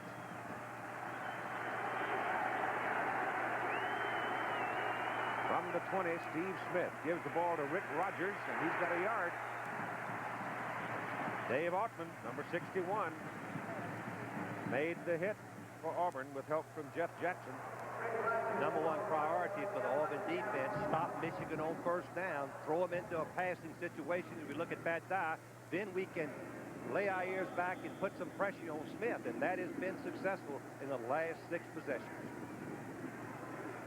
Yeah, that's kind of tense time now. Yes, it is. The defense has got to stop them right here where Auburn can get good field position. Steve Smith, the resourceful quarterback, the senior of Michigan, looking around. Crowd is roaring. Noisy in the Superdome. Steve on a roll. Has time, throws to the sidelines. The pass is complete, but it is short of a first down. It is caught by Vincent Bean. That was a good strategy for Michigan to roll out rather than to throw in the pocket. The rush when he was in the pocket has really made him very ineffective, and Bean is right on the boundary. The safest pass you can throw in that part of the field. All he's got to do is catch it, control it, and come down with 1 foot in bounds, and that's a drill he does every day in practice. It's 3rd down and 2 for the Wolverines. Oh, what a crucial down for Auburn. Smith coming. Puts it in the air. Incomplete. For Margrave. Hard to throw the football 20 yards when you are on the dead run like that.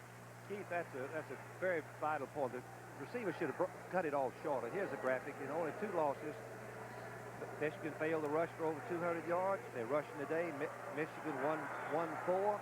Auburn's got a chance to win because of it. There was a fellow that was part of the Sugar Bowl ceremonies, great players of the 50-year history. A couple of them involved here. A fellow named Charlie Trippi and Harry Gilmer could throw that pass. It's a low kick. Gaines may have a little room. Went the wrong way. He went toward the boundary side of the field and ran right into a Michigan man, Bob Perryman. 38-yard punt, and Auburn will have the football. Fairly good field position up around the 39-yard line. Both teams intact, called to the sidelines to talk with their respective coaching staff. And Pat Dye looks to me like he is a little hot. He is hot. The strategy has not been what he expected. There goes that lead man out of the wishbone, Tommy Agee, fighting for yardage and still pounding away.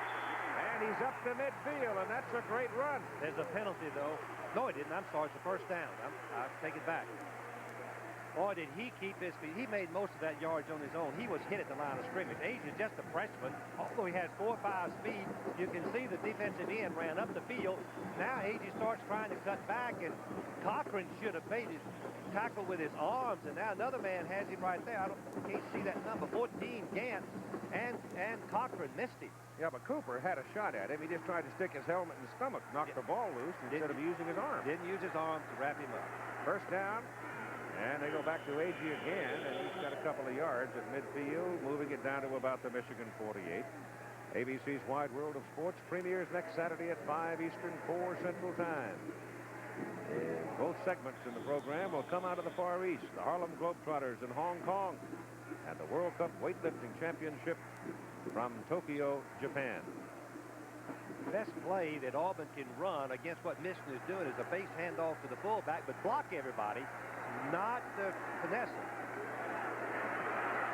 That's Bo Jackson on that counter play, coming back down to about the 45, and now they're looking at 3rd down and 5.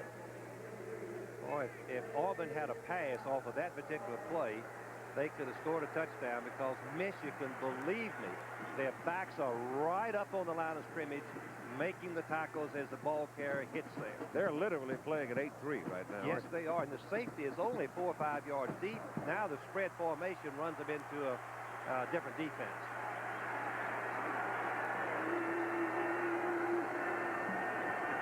Third and 5. Campbell's got it, spins it, and he reaches the 42. That's short of the first down.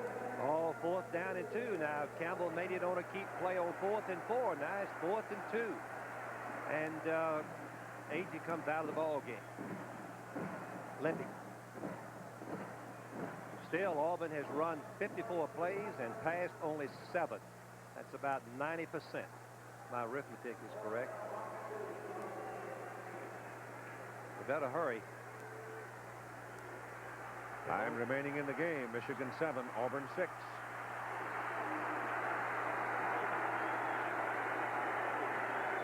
Kyle Collins looking around. Give it to Lionel James, going to the outside. Got the first down. the little man. Bo Jackson, big block to get him around the corner. Oh, I don't know, Frank, but it's well-executed play by Auburn here. You get a good block they get a good block from Collins 23 and also Jackson, but the key is right here. Yep. Cooper 21 overruns the play, and the lucidness of James, the ability of James diving across, cutting back for the first down. But this Michigan defensive bunch has just played their hearts out. They certainly have. Their scheme has been outstanding, and their effort. First down just inside the Michigan 39 with 5 minutes to play in the game. This is Bo Jackson. And he pounds his way on down to the 31. Evan Cooper finally brought him down. One thing that we see a lot of missed tackles against the wishbone because the defense is spread very thin, trying to play the fullback, quarterback, and the pitch man. There's not a lot of gang tackling. Cooper is hurt on the play and down on the field, as you see the numbers for Bo Jackson. Now, Jackson with 126 yards, and only 2 other running backs that were able to get over 100 yards against Michigan. Owen Gill of Iowa and Keith Byers of Ohio State. We've got a timeout for Evan Cooper. It is second down. That big run by Jackson. Second down and about, well, it's not quite 3 yards, 2.5 or so. Time, 4:40. All on the Michigan 31. Got to go inside the 29 to get the first down.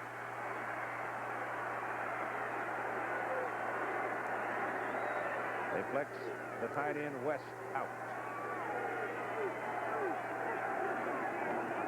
And Campbell keeps it, and he is hit right at the 30-yard line by Al Sinsich, the junior out of Cleveland, the nose guard.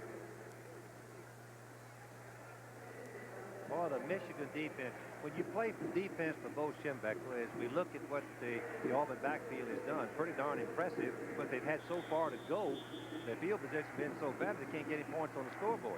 But to play defense for Michigan, you are selected on your attitude, your intensity, your dedication, your commitment, and the Michigan defense shows it right here. 5-man front right now. Third down, 2. Lionel James cuts it back against the grain and will have the first down. So once again, 166-pound Lionel James makes the big play for Auburn. What a great player he has been for 4 years for Auburn. The coaches tell me he's really the leader of this football team. He is the bell cow, the one that peps them up, asserts the leadership, gets them going when they need to. You can see him hustling them up there in the huddle right now. Cooper has come back into the lineup for Michigan. Evan Cooper played an outstanding ball game.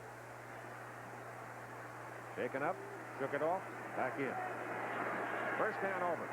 Michigan 28 down the line, goes to James. Jackson with a block for him. Can't get around the corner. Evan Cooper made the play for Michigan. And he's hurt again. No, he pops up. Yeah, Cooper's a tremendous football player. Hurt his shoulder a little bit there. Seems like he got it stung. But Cooper came up and took on the blocker, Jackson, and got away from Jackson's block and made the tackle. Once again, Auburn, I want to mention again, Auburn has been in this position on the field in the last 3 ball games 15 times, has scored 1 touchdown. There's Bo Schembechler. What a great career he has had. Tremendous defensive football coach. And you've got a timeout now with 3 minutes and 8 seconds to play in the football game, and it's second down and 10. What are you going to say, Frank?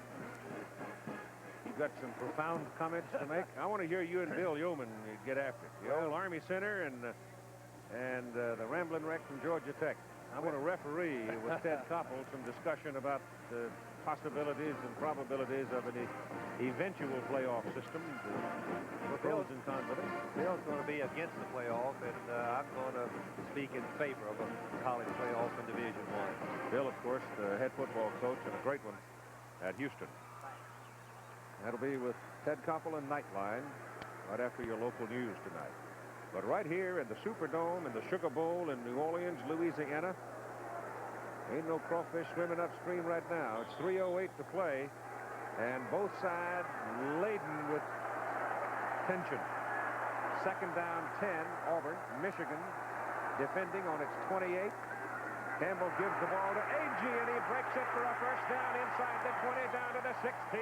And you ought to have seen the block by Bo Jackson, the right halfback.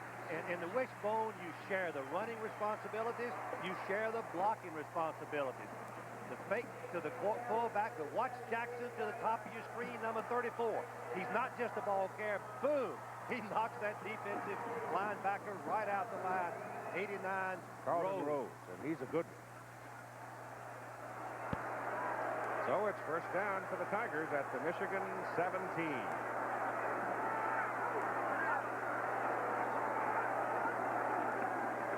It's Jackson again to the 13.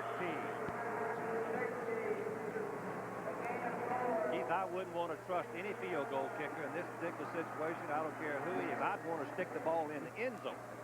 Take it on in. Don't worry about a field goal. You've got to score with it. Oh, it's just too much pressure to put on a kicker. Too much at stake.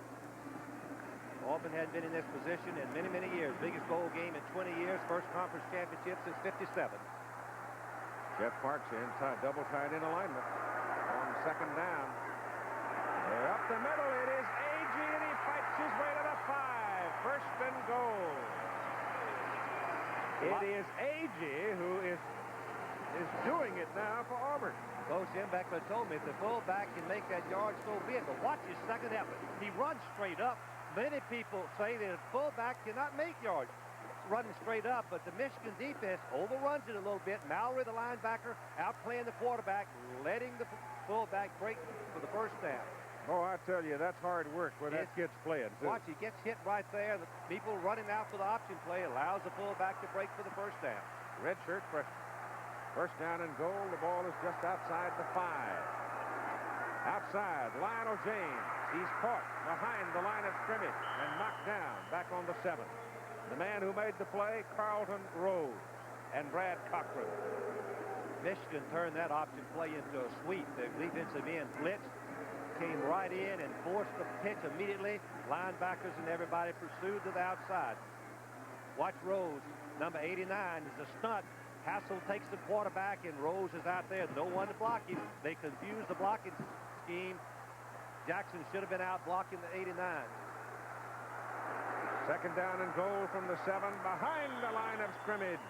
The play is made by Jeff Cohen, the strong safety number 10. He's playing in place of the injured Evan Cooper. Keith, I don't know why they don't use one of their timeouts right here. They got 3. Well, they're going to run straight up the middle and try to make the first down. No, they've got to go all the way. They've got to go all the way. It's third down and goal. Keep it right between the goalposts. At least it's coming down to Del Greco if they don't do something here. It's Bo Jackson heading for the corner. And he's out of bounds. He's out of bounds inside the 5, near the 3. It'll be fourth and goal with 27 seconds to play. And here comes Al Del Greco. From the left hash mark. He'll be kicking from the hash mark and not from the middle of the field.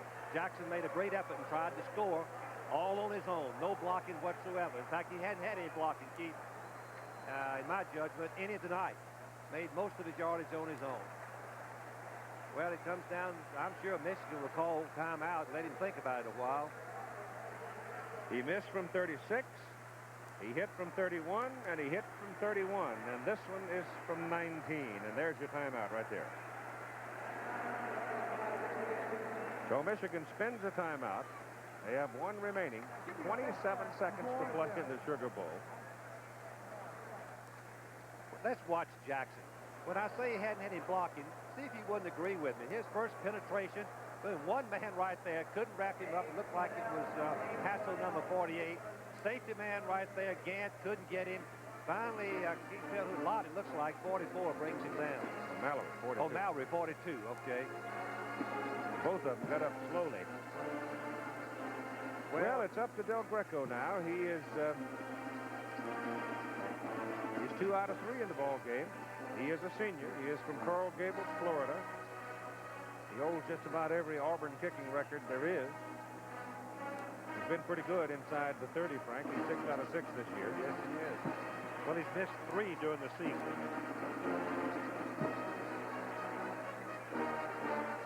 4, I'm sorry, missed 4, 1 long one. If he knocks this through, he's got to be a prime MVP candidate, doesn't he? Well, he's been there scoring. Right. Well, I sort of feel that the inside running of Agee is spectacular. Kind of surprised, too, Keith. You gamble a little bit when you penetrate to stop the quarterback from getting outside. You're gambling that the fullback can't beat you. Agee made 2 great runs on this drive. Just individual effort. Well, here it comes. Here it is. Michigan will try to block it, in my judgment. They'll go after it all the way.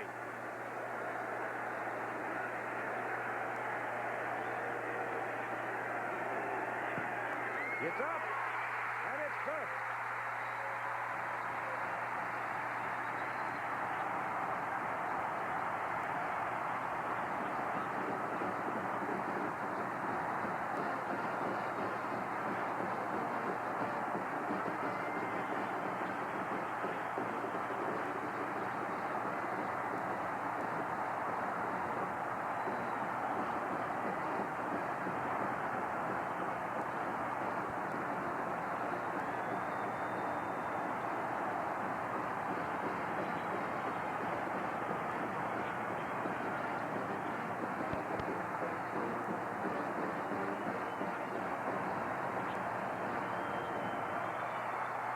Let's look at some reactions of both benches. I would say here, of course, is Del Greco.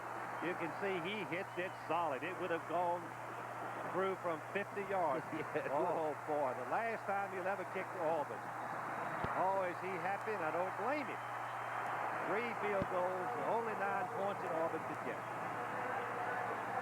Let's see Pat Dye's reaction. What a great football coach he is. One of my favorite people. Tried to hire him when he was a assistant coach for Bear, and he wouldn't leave him. Oh, he'd do it all the time. Signaling it right through. He had a perfect angle at it to see it go through. You know what? Miami has just scored to take the lead over Nebraska. Well, Michigan played a gallant football team. They certainly have. Their defense was just tremendous. In fact, both defenses. And I said all along, when you lay off 6 weeks, it's hard to get your offense going, particularly your running game. Auburn hadn't played in 1 game in 7 weeks. Michigan hadn't played in 6 weeks. The kickoff by Del Greco. Way high. Goes to Cooper, who's back in. He's been indefatigable tonight. 3 times he's hobbled off the field, and 4 times he's come back. Chet Williams brings him down on the return, down around the 15-yard line. Field goals of 31, 31, and 19 yards have given Auburn a 9-7 lead with just 20 seconds to play in the game. Steve Smith has little train. Lionel James has played so well. Steve Smith, 7 out of 24, 65 yards, and been intercepted 1 time. And Smith started so professionally, throwing that ball accurately, and then the rush got to him a little bit, Keith, and the Auburn defense just started dominating the Michigan line of scrimmage. Going to airmail it right here. Over the middle. Pass good to Vincent Bean. And Bean is down at the 36. Clock stops, 10 seconds. Clock stopped. The chains removed in college football. Michigan with no, well, let's see, they got no timeout. They have no timeout. This is the last one. I think they spent the last one making Del Greco wait on his field goal. They must have had 1 left, Keith, because they're taking. Well, they've called timeout, didn't they? Yes. Well, let's watch the play again. The key being the scramble by Smith and gaining some extra time, and Bean knowing how to uncover himself, separate from the defender. He watches the ball in. He's trying to get over and get out of bounds, but he doesn't quite make it. So they have to spend their last timeout. 10 seconds to play. Both teams on their respective sides of the field trying to figure out something. I've been searching through my memorabilia here, Frank, trying to find the appropriate cliche for the moment. I don't think I've got one that's quite suitable. Auburn leading 9-7, 10 seconds to play in the football game. Miami leads Nebraska 24-17. Auburn leads by 2 points over a gutty, tough, determined Michigan football team. They probably got 2 plays at the most left. Steve Smith back. Gets his pass off to the sidelines. The man comes back onto the field to play. That's a mistake. He's got to get out of bounds, and he does. He does. Mark Ray gets out of bounds, but time runs out. The game is over. He was 1 step short of stopping the clock with a second to play to give Michigan one more opportunity down on the Auburn side of the field, and he got there too late. The game is over. He may have been in perfect position for a field goal to win the ball game. Great effort by Smith and Mark Ray. But he was 1 step late getting to the sidelines to stop the clock. Boy, I'll tell you, if Pat Dye likes jawbone football and Bo Schembechler the same, they got a good dose of it tonight, didn't they? Their teams play with such intensity. If you play for Pat Dye or Bo Schembechler, you're going to play all out. Now here's Tim Brent. Thanks, Keith, and I'm with the hero of this game, Al DeGreco, who kicked that last field goal. What was going through your mind when they called timeout? I knew they were going to call timeout, and I've waited a whole college career to have a game come down to my foot, and the offense got it down there real close for me and made it a cinch, and I just thank them and everybody else. War Eagle. It looked at times like you guys were confused, maybe even a little bit down. We didn't play that well in the first half, and we were sort of sporadic in the second half, but we pulled it out. That's all that matters. Now we're just going to wait and see what else happens down in Miami. Right now, I will tell you that Miami leads Nebraska. That's good. That's good. We still got to wait and see what happens, though. Okay, let's go back upstairs. Keith Jackson. Thank you, Timmy. Final score in this 50th Sugar Bowl game, Auburn 9 on 3 Del Greco field goals, Michigan 7. And Michigan just missed having a final shot at winning it. Bo Jackson has been named the most valuable player in the football game, and here are our people who have made it all work tonight and during most of the season.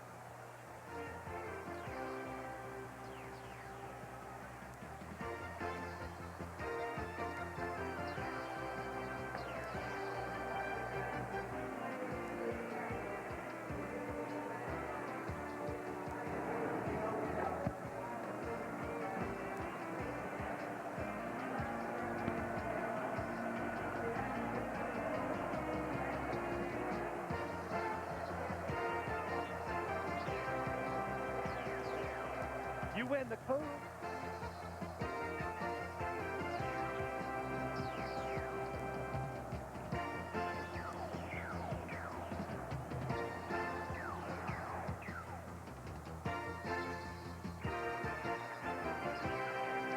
Once again, our final score, Auburn 9, Michigan 7, and we'll wait now for the balance. Stay tuned for ABC News Nightline immediately following your local news. Travel arrangements made through and promotional fee paid by United Airlines, the official airlines of the 1984 LA Olympic Games and proud sponsors of the United States Olympic team. This has been a presentation of ABC Sports, recognized around the world as the leader in sports television. In 1984, the Olympic tradition continues. Thursday, Barbara Walters reveals the painful and frustrating lives of victims of Lou Gehrig's disease. There's no reason to give up. Happy fans down in Florida tonight, but not so at Auburn. Not so at all, Gina. Of course, by now you know the news. Auburn is not the #1 college football team. That distinction belongs to Miami. The Hurricanes, on the strength of their 1-point upset in the Orange Bowl over Nebraska, vaulted to the top in both the AP writers and UPI coaches' polls. Nebraska, the #1 team, the entire season slips to just second. Auburn, after the close call with Michigan in the Sugar Bowl, remains third. Georgia, Texas, Florida, and Brigham Young round out the top 7 in both. Ohio State and Michigan swap places for 8th and 9th. Illinois is number 10. Hitting the second 10, and or highlighting the second 10, that is the high climb back into the poll by Alabama. The Crimson Tide, on the strength of their rout of SMU in the Sun Bowl, finishes 12th in UPI and number 15 in AP. Well, I don't have to tell you that number 3 ranking does not sit well with the Auburn faithful, including Tiger coach Pat Dye. After the polls were released this morning, Dye told a gathering of media in Auburn that it just wasn't fair. I mean, really and truly, our football team really deserves a little something more than being third in the nation when you look at the dang schedule they play.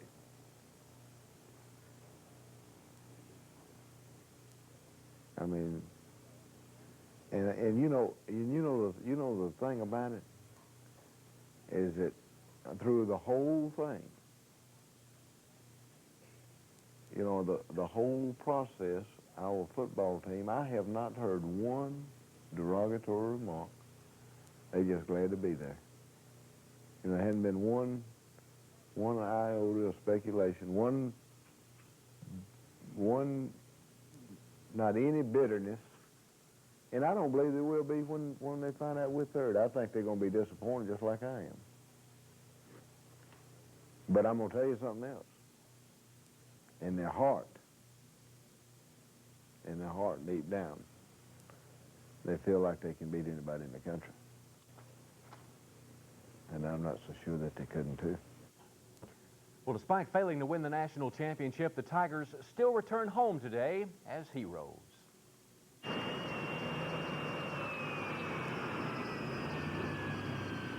As expected, not too many Auburn players were on the charter that landed in Montgomery this afternoon. In fact, Coach Dye even chose another route home from New Orleans. But for those that did make the trip, it was enjoyable to them to see the turnout of Tiger faithful. There was no doubt among the Auburn fans as the team arrived here at Danley Field just who was number one. Who is it, gang?